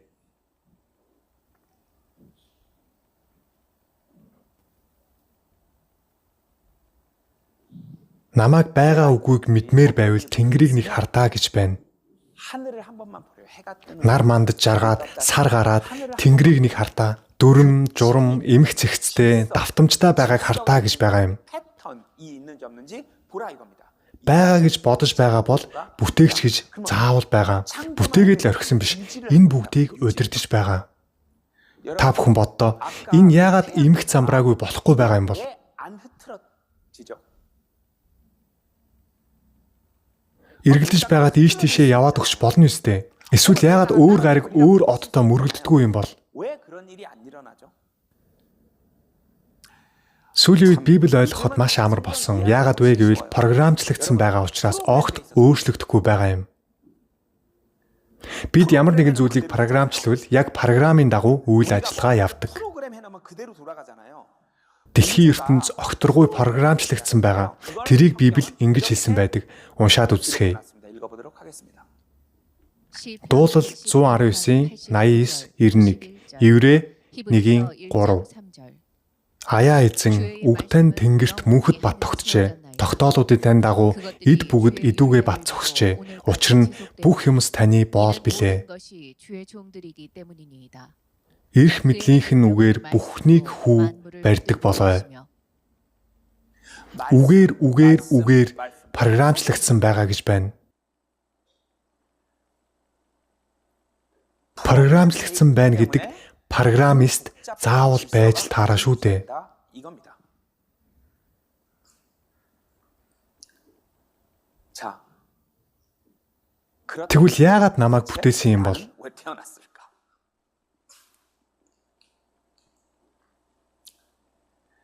Хүн хүүхэд төрүүлдэг шалтгаан, эсвэл хүн тижээвэр амьтан тижээдэг шалтгаан адилхан. 동물을 입양해서 키우는 이유 같죠? Та яагаад нохоо тижээдэг юм бэ? Нохоо аваад гэртээ оруулж ирсэн цагаас ахуулаад 부터 이제 мөнгө үргэж эхлэн цагаа зарцуулах хэрэгтэй, үгэнд орохгүй сэтгэл өвдгөн. 말 안 들어. Нохоо өвдөд эмнэлэгт үзүүлэхээр хүн үзүүлсэнтэй адилхан мөнгө авдаг болсон. Нохооны хоол ямар үнэтэй блэ? Бааж, шээх, газар гээд. Яагаад нохоо тижээдэг юм бэ? Та бүхэнд алдагдaltaа гэдэг нь тодорхой. Шалтгаан нь хайрыг өгөхийн тулд нохоо тижээдэг юм. Хайрыг өгөхийн тулд нохоо тижээдэг юм. Хайрыг өгөхийн тулд муур тижээдэг юм. Хайрыг өгөхийн тулд цэцэг ургуулдаг юм. Хохиролтой гэдгийг мэдсээр байж, мөнгө цаг үрэгдэнэ гэдгийг мэдсээр байж хайрыг өгөхийн тулд тижээж байгаа юм. 싶어서 그러는 거예요. 그게 Бурхан хүнийг бүтээсэн шалтгаан яг адилхан. 똑같아요. Хайрыг өгөхийн тулд биднийг бүтээсэн юм. 우리를 만드신 거예요. Бурхан сүүлд нэгэн улсыг бий болгоно гэсэн байна. 만드실 거래요. Тэр улс энэ огторгуйд бий болохгүй, энэ огторгуй шатаж хайлж байхгүй болно. Шинэ ертөнцийг бүтээж тэнд бидэнтэй хамт амьдрахын тулд биднийг бүтээсэн юм. 살자. 그래서 만드신 거예요, 우리를. Ганцаараа амьдрахгүй, бидэнтэй хамт амьдарч хайраа өгөхийн тулд та биднийг бүтээсэн юм. Уншаад үзцгээе. Марк 1:15, Петр 2:3-12-13. Тэр цаг биелэлээ оллоо. Бурхны хаанчлал айсвэ. Бурхны өдөр ирэхийг хүлээж түрглүүл. Тэр өдөр тэнгэр шатан устж, язгуур юмс түймэрт хайлах болно. Харин түүний амлалтын дагуу зөвхт байдал оршдог шин тэнгэр, шин газрыг бид хүлээн байна.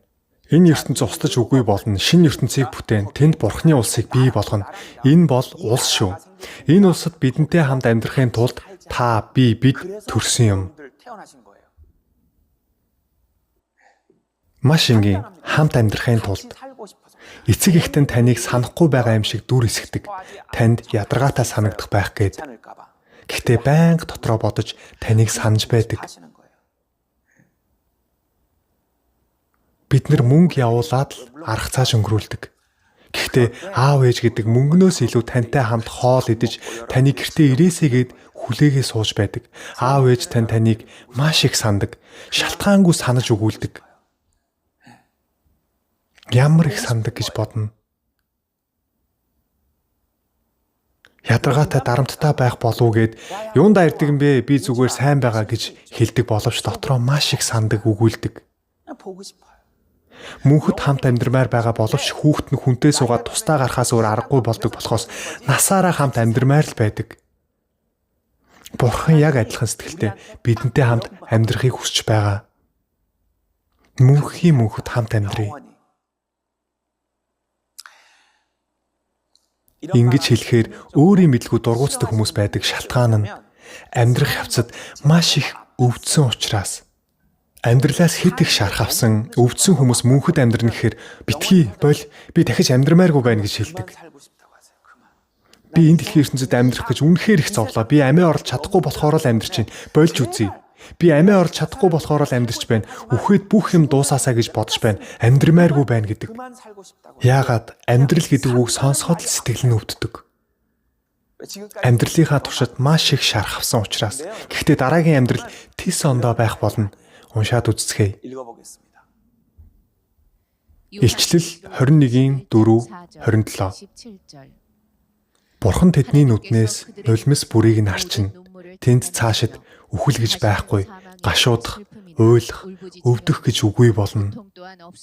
Аливаа бузар ба жигшүүр зүйл үйлдэхсэд худал хуурмаг нь хизээж тийшээ орохгүй. Та бид өнөөдөр амьдралд үнэхээр их өвдсөн шалтгаан нь хүн бие биедээ маш их шарх өгдөг учраас. Гэхдээ дараагийн амьдрал тийм зүйл огт байхгүй.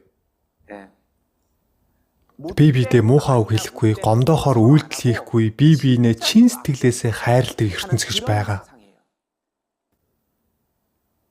Бид зүрх сэтгэлдээ боддог аз жаргалтай ертөнц гэж үнэхээр байгаа. Бид заавал ийшээ очих ёстой. Би явахгүй байсан ч хамаагүй гэж бодож болохгүй шүү. Ийшээ явахгүй бол энэ газрын эсрэг газар руу явна. Нэг төрсөн л бол хүн байхгүй болохгүй. Би явахгүй, зүгээр л байхгүй болмоор байна. Үгүй, тийм юм байхгүй. Нэг бол ийшээ явна, нэг бол энэ газрын эсрэг газар руу явна.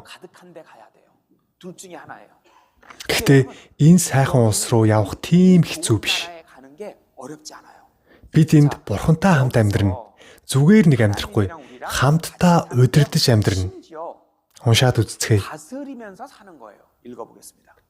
Коринт 2:6-18, Эхлэл 1:27, Иохан 1:4-10, Тимот 2:2-12. Би та нарын эцэг болж та нар миний хөвгүүд охид болно. Ийхүү Бурхан өөрийнхөө дүр төрхөөр хүнийг бүтээж. Бид Бурханыг хайрлсан бус харин тэр биднийг хайрлаж. Хэрэг бид төвчвөл түүнтэй хамт мөн хаанчлана. Би 2 охинтой. Охтууд маань төрсэн цагаас хойш хүүхдүүдийг харах нүд өмнөхөөсөө тис ондоо болсон. Охтуудаа авах гэж цэцэрлэгт нь очдог. Бүх хүүхдүүд яг л Тэнгэрийн элч шиг харагддаг. Гэхдээ тэр дундаас манай 2 охин хамгийн түрүүнд нүдэнд буудаг. Яагаад? Надтай адилхан учраас. Хөөрхөн шүү. Адилхан байна гэдэг үнэхээр аимшигтай. Библиэс харах юм бол Бурхан бүгдийг бүтээсэн. Үзэсгэлэнтэй цэцэг, хөөрхөн муур, нохой. Гэхдээ Бурхантай адилхан нь хүнээс өөр юу ч байхгүй. Дэлхийн ертөнцийн дээрээс Бурхан харвал хэн харагдах бол зөвхөн хүн л харагдана. Хүнийг бүтээсэн шалтгаан нь нэг нэгнээ хайрлах зорилготой бүтээсэн юм аа. Бурхан эхлээд биднийг хайрлсан.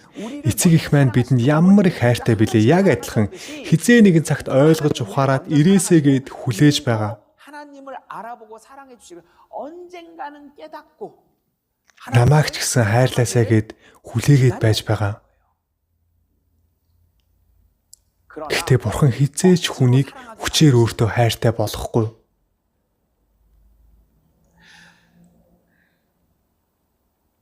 Та бүхэн төсөөлөд бодоод үз. Эхнэр тань жирэмсэн болчихлоо. Хосууд эмнэлэгт үзүүлэх гээд явлаа гэж бодъё. Эмч хосуудад санал болгосон. Шинэ бүтээгдэхүүн гараад ирсэн. Энэ нэмийг тариулах юм бол төрөх хүүхэд тань насан туршдаа ээж аавынхаа үгэнд орно. Та тариулах уу, үгүй юу? Ямар ч эцэг их тариулахгүй гэдэг нь ойлгомжтой. Үгүй, роботоос ямар ялгаа байгаа юм? Хичээлээ хий. Гарч болохгүй. Тэр үнтэй хурмаа. Сонирн байгаа биз дээ. Миний охин миний хүү тийм байна гэвэл хинч зөвшөөрөхгүй. Миний хүү миний охин сэтгэлийг минь маш их өвтгөн, намайг тайван байлгахгүй, санааг минь зовооно гэдгийг мэдэж байгаа хэрнээ хэзээ нэгэн цагт өөрөө ойлгоод өөрөө сонголтоо хийгээд явахыг эцэг их нь хүсдэг. Хайр гэдэг нөгөө хүндээ сонголтыг өгдөг юм. Нөгөө хүн чинь робот байвал хэн дуртай байх юм бэ? Хайр гэдэг нөгөө талдаа сонголтыг өгч байдаг юм. Тиймээс бурхан хүнийг бүтээхдээ сонголтыг өгсөн юм. Хүнд сонголтыг өгснөөсөө болоод бурхан өөрөө үнэхээр хэлхийн аргагүй аимшигтай зовлон амссан хүний алдааг засахын тулд миний охин дөнгөж алхаж сурч байхдаа хөтлөхгүй ганцаараа алхна гэдэг байсан. Аюултай шүү дээ. 50. Яадаг блэ? 50-аад араас нь бэлэн байдалд ордог. Гарцаагүй унна. Унахаар нь тосч авахгүй. Ойлголоо гэд араас нь дагаад явдаг. Бурхан биднийг яг тэгээд л хараад байж байгаа. Сонголтыг өгсөн. Буруу сонголтуудыг хийгээд явахыг мэдсээр байж араас нь замыг нь засаад залруулаад явдаг. Яагаад? Хайртай учраас.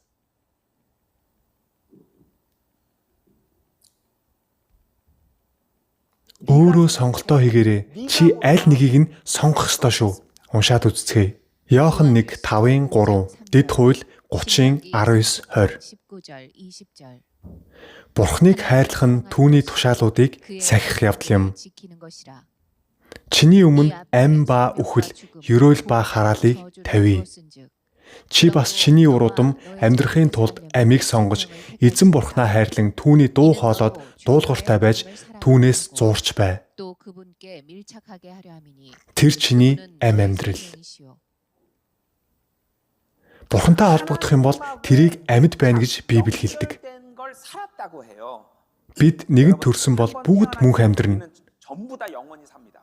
Бурхантай хамт амьдрах уу, Бурханаас таслагдаж амьдрах уу? Энэ ялгаал байгаа. Бурхантай хамт амьдрахыг диваажин гэж яриад, Бурханаас таслагдаж амьдрахыг там гэж яриад байгаа юм. Хүн төрсөн л бол гарцаагүй мөнх амьдрна. Бурханаас таслагдаж мөнхөд амьдрахыг үхсэн гэж Библи хэлдэг.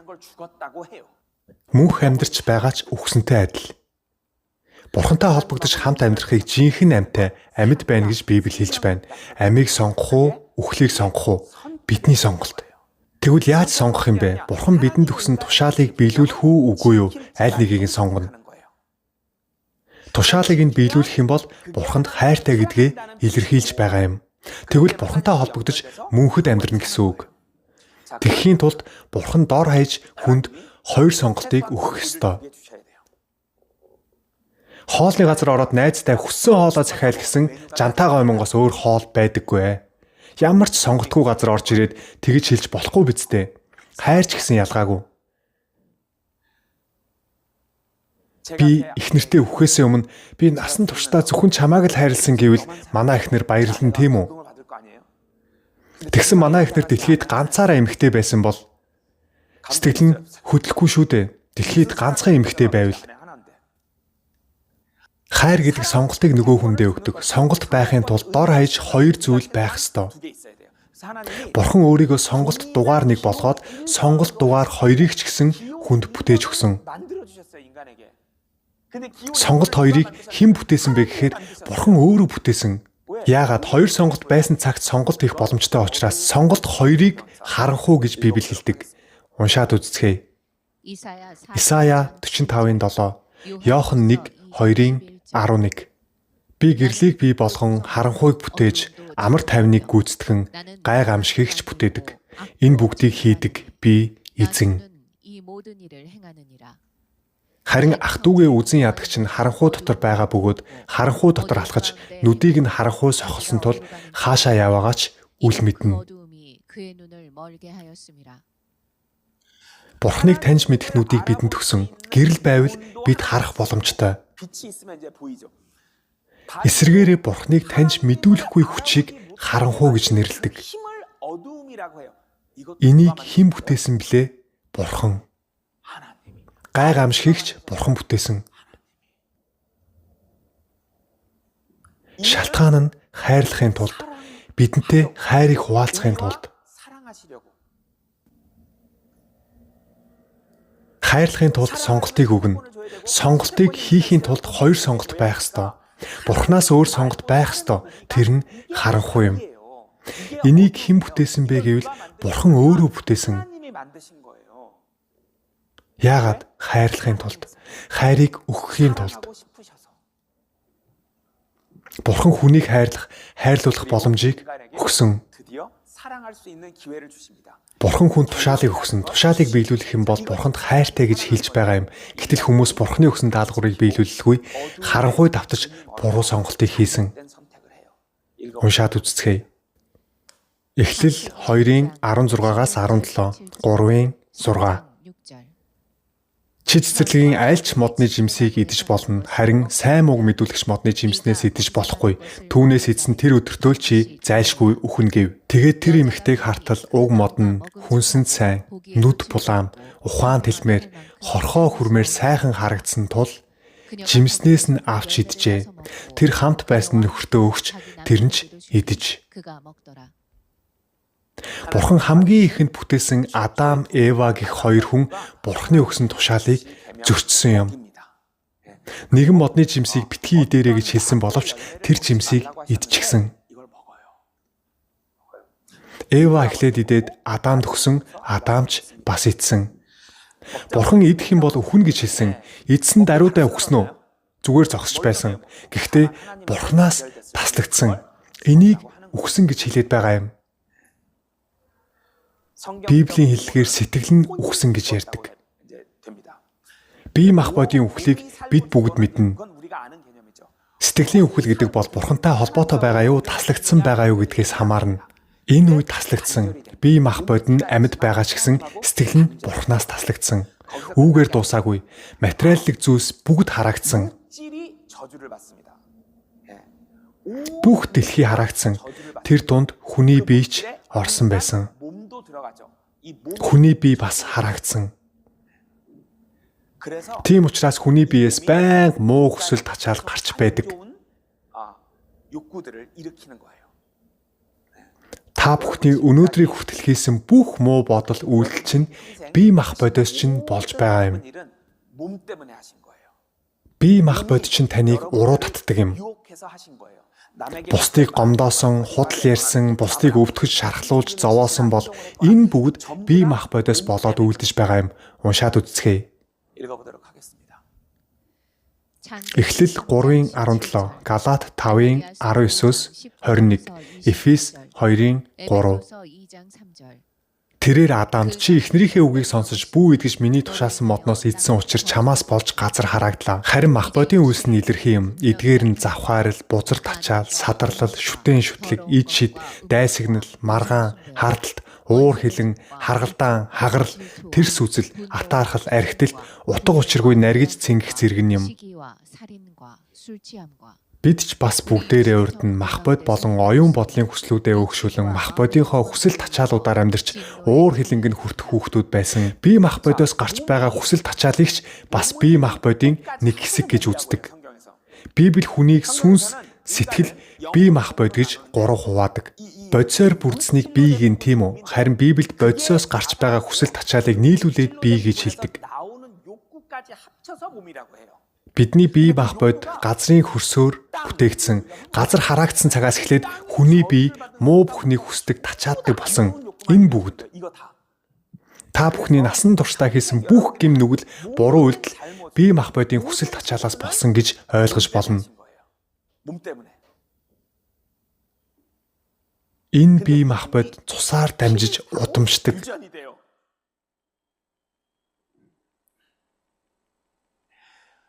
Эндээс харж болно.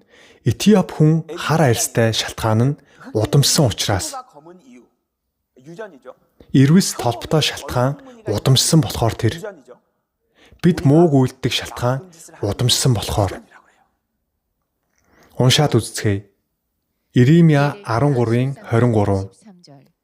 Этиоп хүн арьсаа, ирвэс толбоо өөрчилж чадах уу? Тэгвэл мууг үйлдэж зурсан чи сайныг үйлдэж чадах биз? Бид яагаад мууг үйлддэг вэ? Яагаад бие биенээ гомдоодог вэ? Яагаад худлаа ярьдаг вэ? удамшсан болохоор тэр юм. 유전이. Удамшсан болохоор нүгэл үлддэг. Алюминий модноос яагаад алюм ургадаг юм бэ? Алюминий мод учраас. 여러분, Алюм ургаж байгаа болохоор алюминий мод болж байгаа юу? Эсвэл алюминий мод болохоор алюм ургаж байгаа юу? 여러분, Нүгэл үйлдээд нүгэлтэй болж байгаа юу? Эсвэл угаасаа нүгэлтэй болохоор нүгэл үлдэж байгаа юу? Библиэлд хүн угаасаа нүгэлтэй учраас нүгэл үлддэг гэж бичсэн байдаг. Энэ дэлхийн хүмүүсийн бодлоор хүн нүгэл үлдэж байж нүгэлтэн болдог. Харин Библи хүн угаасаа төрхөөсөө нүгэлтэй учраас нүгэл үлддэг гэж бичсэн байдаг. Энэ бодлоо хурдан өөрчлөхгүй бол Бурхны үгийг ойлгох боломжгүй. Би яагаад нүгэлтэй гэж? Би бусдад тусалж амьдрсан. Би хууль сахисан. Би хүн чанартай. Намайг яагаад нүгэлтэй гэд байгаа юм? Үгүй дээ. Удам угсаа нүгэлтэй болохоор бид нүгэлтэй. Нүгэл үлдэж байж нүгэлтэй болно гэсэн бодлоо толгооноос авч хаях хэрэгтэй. Угаасаа нүгэлтэй учраас энэ бие махбод дотор нүгэлтэй цус гүйж байгаа. Удам угсаа нүгэлтэй учраас бид ч бас нүгэл үлддэг. Хурдан бодлоо өөрчлөх хэрэгтэй.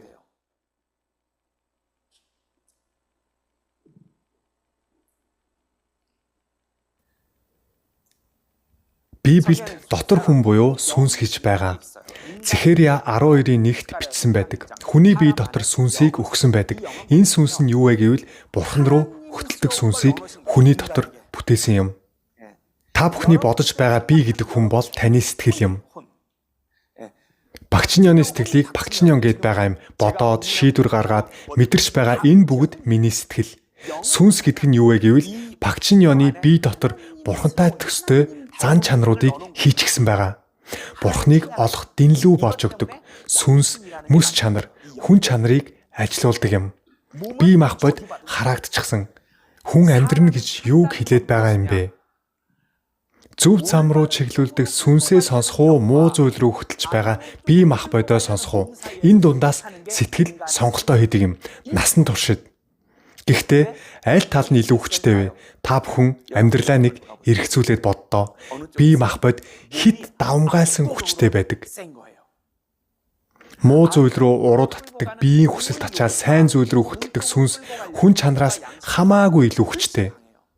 Тийм учраас бидэнд ямар ч найдвар байхгүй. Энд бичсэн дотор хүн гэдэг нь сүнсийг хэлж байгаа шүү. Миний оюун ухаан гэдэг нь сэтгэлийг хэлж байгаа юм. Ром 7-гийн 22-оос 24. Би доторх хүнийхээ хувьд Бурхны хуйлд баярладаг. Гэвч эргэтнүүдэд минь өөр хууль байдаг бөгөөд тэр нь миний оюун ухааны хуйлтай дайдаж, намайг эргэтнүүдэд минь байдаг нүглийн хуулийн хоригдл болгодог юм байна гэдгийг би харж байна. Би юутай хөөрхөлтэй хүн бэ? Хэн намайг үхлийн энэ биеэс ангижруулах вэ? Энэ бие махбод хүнийг үхэлд хүргэдэг. Бие махбод биднийг Бурханаас тасалдаг юм. Бие махбодын хүсэл тачаал дэндүү хүчтэй учраас бид дийлдэггүй. Хүн болгонд өөрсдийн гэсэн өөр сул талууд байгаа. Зарим хүмүүс нь бүгдийг төвчиж чаддаг хэрэг мөрөдө тоглоомд донтчихсан байдаг. Зарим хүмүүс нь бэлгийн хүсэл тачаалаа дийлдэггүй. Зарим нь мөнгө гэдэл. Зарим нэг нь уураа барьж чаддаггүй. Уурлах юм бол хэнийг ч хамаагүй гомдоод шархлуулдаг. Бүх хүмүүст сул тал нурж ундаг асуудал гэж байгаа.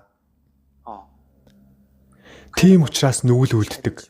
Үргэлжлүүлэн үйлцээр л байдаг. Хүн өөхөх нь гарцаагүй үнэн. Өгсний дараа шүүгдэнэ. Шүүгдсэний дараа Бурхантай амьдрах уу үгүй юу шийдэгдэх болно. Тэр сайхан Бурхны улсад амьдрах уу үгүй юу шийдэгдэх болно. Бурхны улс учраас хууль гэж байгаа. Бүх улс хуультай байдаг. Тухайн улсад амьдрахын тулд хуулийг нь мэдэх хэрэгтэй. Харин Бурхны улсын хууль бол нэг буруу үйлдэл хийхэд 100 буруу үйлдэл хийсэнтэй адил гэж бичсэн байдаг. Юу яриад байгаа юм? Шудраг бус байна гэж бодож болно. Үгүй дээ. Бид мэдэхгүй болохоор шудраг бус санагдаж байгаа юм. Бурхны улсад очихын тулд дүрмийг сахих ёстой. Нэг ч нүгэл байх ёсгүй. Уншаад үзцгээе. Еврей 9:27, Яков 2:10. Хүн ганц удаа үхэж дараа нь шүүгдэхээр товлогдсон шиг. Учир нь бүх хуулийг сахивч нэг дээр нь бүдрэх хэн боловч бүх хуулийг зөрчсөн болно. Би сэхэн амьдруулах тасагт их очдог. 응급실에 자주 불려다녀요. Багчны оноо манай эгч эмээ өвөө ээж аавах удахгүй өглөө түүнд сайн мэдээг дамжуулж өгөөч гэж ирдэг хүмүүс их байдаг. Сайн мэдээг дамжуулахад хамгийн хэцүү хүмүүс ямар хүмүүс байдаг гэж цуглаан чуулган сүмд удаан явсан итгэгч хүмүүс байдаг. Сайн мэдээ гэж юу вэ гэдгийг мэдэхгүй цуглаан чуулган сүм ууггүй шаргуу явдаг хүмүүс өглөө болгон очиж залбирдаг. Өргөлөө өгдөг ахлагч, багш, пастор, тим христийн сургууль төгссөн гэж ярьдаг мөртлөө сайн мэдээг үнэн зөвөр нь огт мэддэггүй. Дүүгийнхээ хүслээр сэхэн амьдруулах тасагт хэвтэж байгаа хор тавдар тусаад өнөө маргаашгүй болчихсон итгэгч эгчдэр нь очоод ярьж байгаад би энэ ишлэлийг тэр эгчт нь үзүүлсэн. Тэр эмэгтэй миний шүтэн бишрэгч байсан. Маш их өвдөж байгаа хэрнээ намайг хараад их баярлаж байсан. Багчны он танд маш их баярлалаа. Хоорондоо ярилцаж байгаад ухаан санаагаа алдчих болов уу гэд хурдан сайн мэдээг ярихын тулд би энэ ишлэлийг харуулсан. Та Бурхны уст очихын тулд нэг ч нүгэлгүй байх ёстой. 죄가 한 개도 없어야 돼. Та энэ ишлэлийг харах юм бол жоохон жижигхэн нүгэл үйлдсэн аимшигтай том гим нүгэл маш ихээр үйлдсэн яг адилхан гэж байна. 무지막지하게 저지른 거랑 같아요. Энэ ишлэлийг харуулсан яасан гэж гинт царай нь хувраад цочирдоод уучлаарай та гар гэж надад хэлсэн. 나가달라고. Энэ ишлэл дургүй нүрсэн. Үхэл өмнө нь ирчгээд байхад энэ ишлэлийг уншмааргүй байна гэсэн. Энэ ишлэлийг би хэлээгүй. Библиэл дээр бичээстэй байгаа биз дээ. Энэ ишлэлд дургуйдсан. Энэ 10 зарилгийг харцгаая. За яг вэ дээр байгаа 9-ыг нь сагсан дүр эсгэлээ гэж бодъё. Тэгвэл та бүхэн 10 дахь тушаалыг нь хардаа. Бусдын зүйлсийг хулгайлж болохгүй гэсэн байна уу? Эсвэл атаархаж шунхаарч болохгүй гэсэн байна уу? Шунхаарч болохгүй гэсэн байгаа биз дээ. Шунхаарна гэж юу хэлээд байгаа гэж би ч гэсэн ийм юмтай болох юмсан энийг хэлээд байгаа юм. Ямар нэгэн зүйлтэй болох юмсан гэж бодохыг шунхаарах гээд байгаа юм. Нэг хөөрхөн эмэгтэйг хараад би ч гэсэн ийм хөөрхөн болох юмсан гэж бодвол тушаалыг зөрчсөн гэсэн үг. Өндөр сайхан залууг хараад би ч гэсэн өндөр царайлаг болох юмсан гэж дотроо бодсон л бол тушаалыг зөрчсөн гэсэн үг. Их мөнгөтэй амжилтад хүрсэн хүнийг хараад би ч гэсэн энэ хүн шиг амжилтад хүрэх юмсан гэж дотроо бодсон л бол тушаалыг зөрчсөн гэсэн үг. Бусдын хүүхэд амжилттай яваг хараад манай хүүхэд ч гэсэн ийм болоосой. Ганцхан удаа нэг удаа бусдад атаархаж байсан бол надад энэ шиг ихнэр байсан бол нөхөр байсан бол хөөрхөн байсан бол ухаантай байсан бол энэ шиг байртай болмоор байна, машинтай болмоор байна, цүнхтэй болмоор байна гэд юу ч байсан хамаагүй бусдад нэг удаач болтгоо атаархаж байсан бол 10 хуулийг бүгдийг нь зөрчсөн гэсэн үг.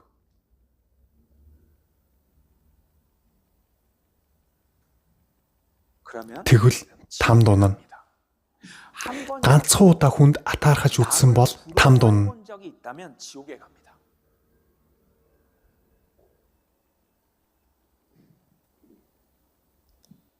Юу яриад байгаа юм? Би энэ хуулийг чинь яаж мэдэх юм? Ийм хууль байдаг гэж би мэдээгүй. 법을 몰랐어요. Бидний мэс чанар бидэнд хууль зөрчсөнийг гэрчилж байдаг. Уншаад үздэхэй. 읽어보겠습니다. Ром 2-ын 14-өөс 15. Харийнхан хуйлгүй боловч хуулийн шаарддаг зүйлсийг зөнгөөрөө үйлдвэл хэдийгээр хуйлгүй авч тэдгээр нь өөрсдөд нь хууль болдог. Хуулийн шаарддаг зүйлс нь зүрхэнд нь бичигдсэнийг тэд ийхүү харуулж байна. Тэдний мэс чанарч хамт гэрчилж. Тийм ээ. Солонгосчууд Бурхны хуулийг аваагүй. Гэхдээ юу байсан гин мэс чанар гэрчилдэг байсан. Их сонин. Та бүхэн бодоод үзтээ хин нэгнийг муухай үг хэлж гомдоовол дотроос нэг юм хатгадаг. Чи буруу үйлдэл хийлээ. Чи яаж байгаа юм? Ямар муухай үг хэлдэг юм? Яагаад хүнийг гомдоож байгаа юм? Шууд хэлж өгдөг.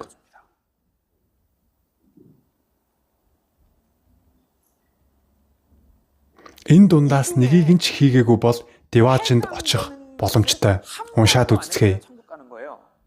읽어보겠습니다. Ром 1-ийн 27, 29-оос 31. 9절에서 31절. Ирчүүд ч эмэгтэй хүнтэй бэлгийн төрөл харьцаатай байхаа орхиод нэг нэгэндээ тэмүүлэх хүсэлтэд шатаж ирчүүдтэйгээ ичгүүрт зүйлийг үлдэж элдв зүй бус хилэнц шунал бузар булаагаар дүүрэн агаад атаажтөө, аллаг, хэрүүл, залмих, хар санаагаар дүүрсэн хов жив яригч, гүтгэгч, бурхныг үзен ядагч, дээрлэхүү, их зантай, сагсуу, хорон мөг санаачлагч, эцэг ихтэй дуулгаргүй, ухваргүй, найдваргүй, үл хайрлагч, өршөөл үзүүлдэггүй. Өөрөө өчнөө олон алдаа гаргаж буруу үйлдэл хийчгээд бусдын бурууг хизээч уучилдаггүй. 남이 한 거는 용서를 못 해요. Тэр ёстой муухай амтан. Би тэрнтэй харьцдаг. 나 쟤 안 보잖아. 예. Уучилдаггүй, өршөөл үзүүлдэггүй бол энэ нүгэл. 또 Бас найдваргүй гэж байна. Амлалт өгчхөөд яг цаг нь тулаад ирэхээр мэдхгүйгээд яваад өгдөг. 여러분 Та бүхэн өөрөөрөө сайрахыг нүгэл гэж мэдээгүй биз дээ. 예. Залмихтэй хүмүүс сэмээрхэн өөрийгөө магтдаг. Бусдад мэддэггүйгээр өөрийгөө магтдаг. 편하게 합니다. 티 안 나게. Их зантай, сагсуу, гүтгэгч бусдыг эвгүй байдалд оруулж байсан биз дээ. Хов жив яригч бусдын араар хүн муулдаг.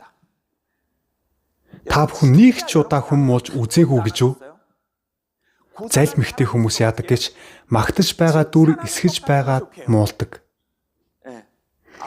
Тийм тэр мундаг гэж хэлчихэд араас нь сэмээхэн муулдаг. 욕합니다.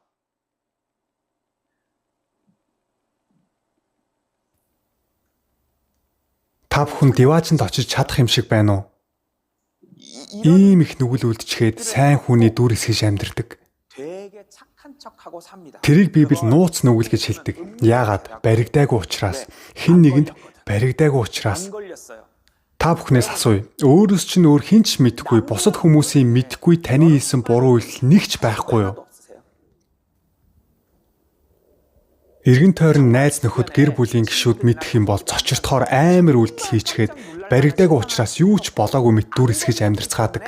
Огт тийм үйлдэл хийж байгаагүй мэт өөрөө ч мартчихсан, өөрөө тийм муухай үйлдэл хийснээ бодохгүй хичээж амьдардаг. 생각 안 하는 거죠. Энийг нууц нүгэл гэж бичсэн байдаг. Тэр бүхэн чинь Бурхны нүүрний урд бичээстэй байгаа. Та 1000 сайн үйлс хийгээд хийсэн нүгэл чинь байхгүй болохгүй. 지워지는 게 아니에요. Буруу үйлдэл хийчихэд сайн үйлс их хийлээгээд энэ хийсэн буруу үйлдэл чинь байхгүй болохгүй. 잘못이 지워지는 게 아니에요. Уншаад үзцгээе. Дуулал 98, Иремья 2:22, Исая 59:6. Та хилэнцгийг маань өмнөө, нууцыг маань оршихуйхаа гэрэлд байрлуулсан. Чи биеэ хужраар угааж, үлэм жихээр хужир хэргэлсэн ч чиний хилэнцгийн толб миний өмнө байсаар байна гэж Бурхан эзэн тунхаглаж байна. Тэдний хийсэн бүтээл биеийг нь хучиж чадахгүй.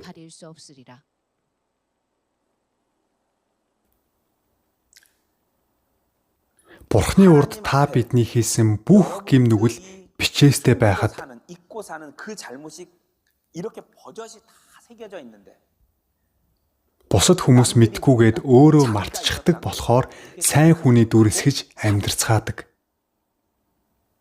Бусдыг байнга шүүмжилдэг. Тэрийг хараа. Ийм хүн байдаг юм уу? Бусдыг л муулдаг. 남용만. Та бүхэн Бурхны нүдэнд ямар харагдаж байгаа бол яагаад бусдыг муулаад шүүмжлээд байдаг юм? Би ч гэсэн ялгаагүй адилхан. Бусдыг шүүмжлээд муулаад л байна. Өөрийнхөө хийсэн үйлдэлийг мартчихдаг. Бодохыг ч хүсдэггүй. Ганцхан нүгэлтэй л бол Бурхны улсад очих боломжгүй учраас там руу унах болно. Бурхан тамыг бүтээсэн шалтгаан нь Сатан түүний элч нарыг явуулахын тулд бэлтгэсэн юм. Хүнийг явуулах гэж би болгоогүй юм аа. Гэхдээ хүн Сатаныг дагаад ийшээ явдаг. Гимтлээс хамгийн аимшигтай өвдөлтийг мэдэрдэг гимтэл бол түлэгдэлт байдаг. Та бүхэн гараа төлж үзсэн байх. Хугарах юм уу эсвэл шалбархаас хэд дахин илүү өвдөлтийг мэдэрдэг. 욱신욱신되는 좀 다른 고통이잖아요. 화상은. Тэрийг та бүх биеэрээ мэдэрнэ гэд боддоо. Тэрийг там гэд байгаа юм. Уншаад үзцгээе. Ром 6:23, Матай 25:41, Марк 9:48-аас 49. Учир нь нүглийн хөлс нь үхэл. Хараагдагста надаас зайл. Диавол болоод түүний тэнгэр элч нарт бэлтгэсэн мөнх гал дор. Тэнд үт хорхой нь үхэхгүй, гал унтрахгүй. Учир нь хүн бүр галаар давслагдана. Цогцос утгаар биеэр нь хорхоо дүүрдэг. Тэрийг өөрийнхөө биеэс гарч байгааг харах болно. Биеэр нь дүүрэн хорхоо гарна. Түүгээр зогсохгүй бүх биеэрээ түлэгдэж байгаа өвдөлтийг мэдэрнэ. Мартсан ой санамжаа бүгдийг нь эргүүлж аваад хийсэн бүх нүглээ одоо амьдарч байгаа шигэ мартаж чадахгүй. Хамгийн аимшигтай нь та Бурхныг харж чадахгүй. Ганцхан нүгэлтэй байхад л ийшээ явна. Бид нэр үхээд нүдээ нээхэд нэг бол Бурхны өмнө байна, нэг бол тамд нүдээ нээн. Сүүлийн амьсгалаа хураагаад нүдээ нээхэд нэг бол диваажин, нэг бол тамд сэрнэ. Та нар итгэсэн итгээгүй хамаагүй, энэ бол гарцаагүй үнэн. Энэ үнэн биш байсан бол би энд юугаа хийж зогсох юм бэ? Би энийг мэдүүлэхийн тулд өчигдөр онгоцоор энд ирээд та бүхний урд зогсож байна. Ганцхан шалтгаан байгаа. Энэ бол гарцаагүй үнэн болохоор ингэж явж байна. Сүм цуглаан чуулганд явлаа гэд ийшээ явахгүй гэсэн үг биш. Христийн сургууль төгслөө гэд пастор гэд ийшээ явахгүй гэсэн үг биш ээ. Бурхны нүдэнд нэг ч нүгэл үйлдээгүй бол ийшээ явхаас чөлөөлөгдөнө. Бурхан бидэнд 10 зарлиг өмнө хэлсэн бусдад бүү атаах гэх мэт бүх хуулийг өгсөн шалтгаан нь хуулийг сахих боломжгүй юм байна гэдгийг ойлгосоо гэсэндээ өгсөн юм. Тушаалыг биелүүл гэж өгөөгүй юм. Христийн шашин бусад шашнаас ялгаатай нь энд л байгаа юм.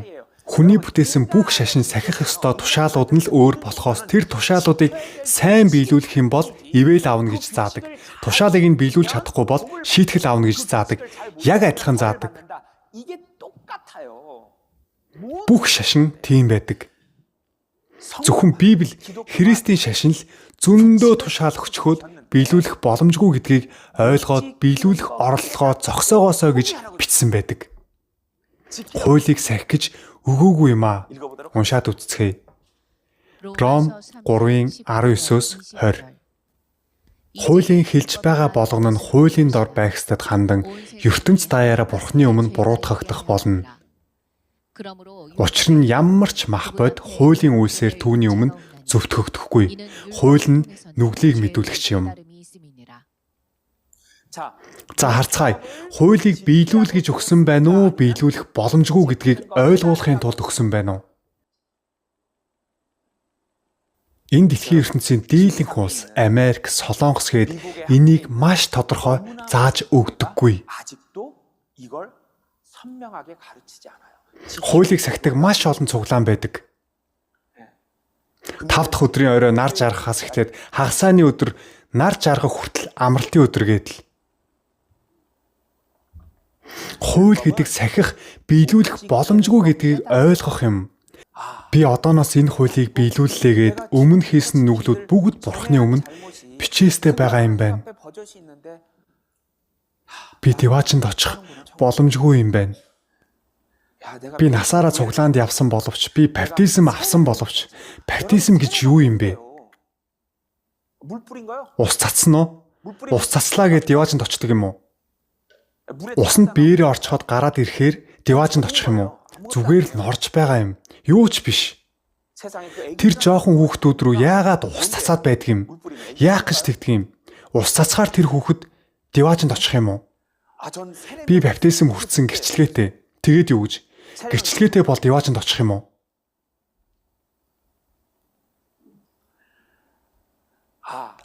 Би тамд унах юм байна. Би яг одоо өөхөх юм бол тамд унах юм байна. Би цаашд ямар ч сайн үс хийлээгээд диваачнд очих боломжгүй юм байна. Би яах ёстой юм болоо? Бурхан минь өршөөгөөч намайг. Тэрийг гин бурууга хүлээх, гимших гээд байгаа юм. Тэгвэл та аврагдах боломжтой. Энийг Христийн шашин, энийг Библи гээд байгаа юм. Өөр гэхэд дэндүү өөр. Биелүүлэх боломжгүй гэдгийг ойлгоод өршөөлийг Бурханаас гуйх амьдрах цорын ганц арга. Уншаад үзцгээе. Сургаалт төгс 28-ын 13, дуулал 145-ын 19. Гэмт үйлдэлээ дадлagч хизээч үйлдвч юу. Гэвч улаагаад орхигч хайр инэрлийг хүртё. Тэрээр өөрөөс нь эмээгчдийн хүслийг биелүүлдэг. Тэдний хашгирахыг нь бас сонсдог. Тэднийг авардаг. Яаж Бурханы усад очих вэ гэвэл Бурхан минь намайг авраач. Ингэж очих боломжтой. Сонирн байгааз хүн ингэж бодож чадахгүй. Хүн баахан тушаал дүрэн биччихээ тэрийгэ биелүүлэх гэж үхэн хатан тэмцдэг. Энэ бол хүний сэтгэхүй. Хүний бүтээсэн бүх шашин тийм байдаг. Тушаал дүрм нь өөр болохоос хүн сайныг үлдэж байж ивэл аавна гэж заадаг. Бүх шашин адилхан, зөвхөн Библи өөр. 성경만 달라요. Боломжгүй гэдгийг ойлгох. Диваачнд яаж очих вэ? Сайныг үлдээд очих боломжгүй гэдгийг ойлгох. Дараа нь Бурханаас чин сэтгэлээсээ Бурхан минь намайг авраач. 하나님 절좀 Бурхан минь та намайг өрөвдөж өршөөгөөч. Би өнөөдөр хинээс ч илүү их гим нүгэлтэй хоёр нүртэй хүн гэдгээ ойлголоо. 제가 오늘 알았습니다. Би өөрийгөө сүм, цуглаан, чуулганд явдаг гэд бусдыг бодвол муу үйл баг хийсэн гэд би өөрийгөө сайн хүн гэж бодож явсан байна. 그렇게 행동하고 살았습니다. Би хоёр нүртэй муу хүн байж мэдээгээр гарч байгаа аимшигтай гэмт хэрэг үйлцэх хүмүүсийг бүгд хараадаг. Тэр хүмүүс шоронд ордог. Харин та нар нэгч буруу үйлдэл хийж байгаагүй юм шиг. Зөвхөн өөрөө мэдэж байгаа аимшигтай буруу үйлдэл хийчихэд юу ч болоогүй мэт хоёр нүур гаргаж амьдэрдэг. Энэ хамгийн муухай хүн, хоёр нүртэй хүн. Бурхан хүүгээ дэлхийн ертөнцид явуулаад хүүн дэлхийд ирээд ганц төрлийн хүмүүсийг л хараасан байдаг. Хоёр нүртэй хүмүүс. 한 부류의 사람만 저주하셨어요. 위선자들. Алуурчин хараагаагүй, биеэ үнэлэгч хараагаагүй, дээрэмчин хараагаагүй. Хоёр нүртэй хүмүүсийг л хараасан. 그리고 Тэр хоёр нүртэй хүмүүс Есүсийг алсан. 여러분 Та бүхэн хоёр нүртэй юу? Эсвэл үгүй юу? Хэрвээ хоёр нүртэй бол нүгэлтнүүд дундаас хамгийн их нүгэл үлдэх юм. 가장 흉악한 죄인입니다. Бурхны өмнө чин сэтгэлээсээ гин бурууга хүлээхэд л болно. Бусдад хэлэх шаардлага байхгүй. Нэг өрөөнд ороод хүнд хэлэх хэрэггүй. Тэр хүн чинь өөрийнхөө нүглийг яа гэж байгаа. 죄 때문에 Өөр хүнд хэлэх хэрэггүй. Сэтгэл дотроо Бурханд хэлэхэд л болно. 하나님한테 말씀하시면 돼요.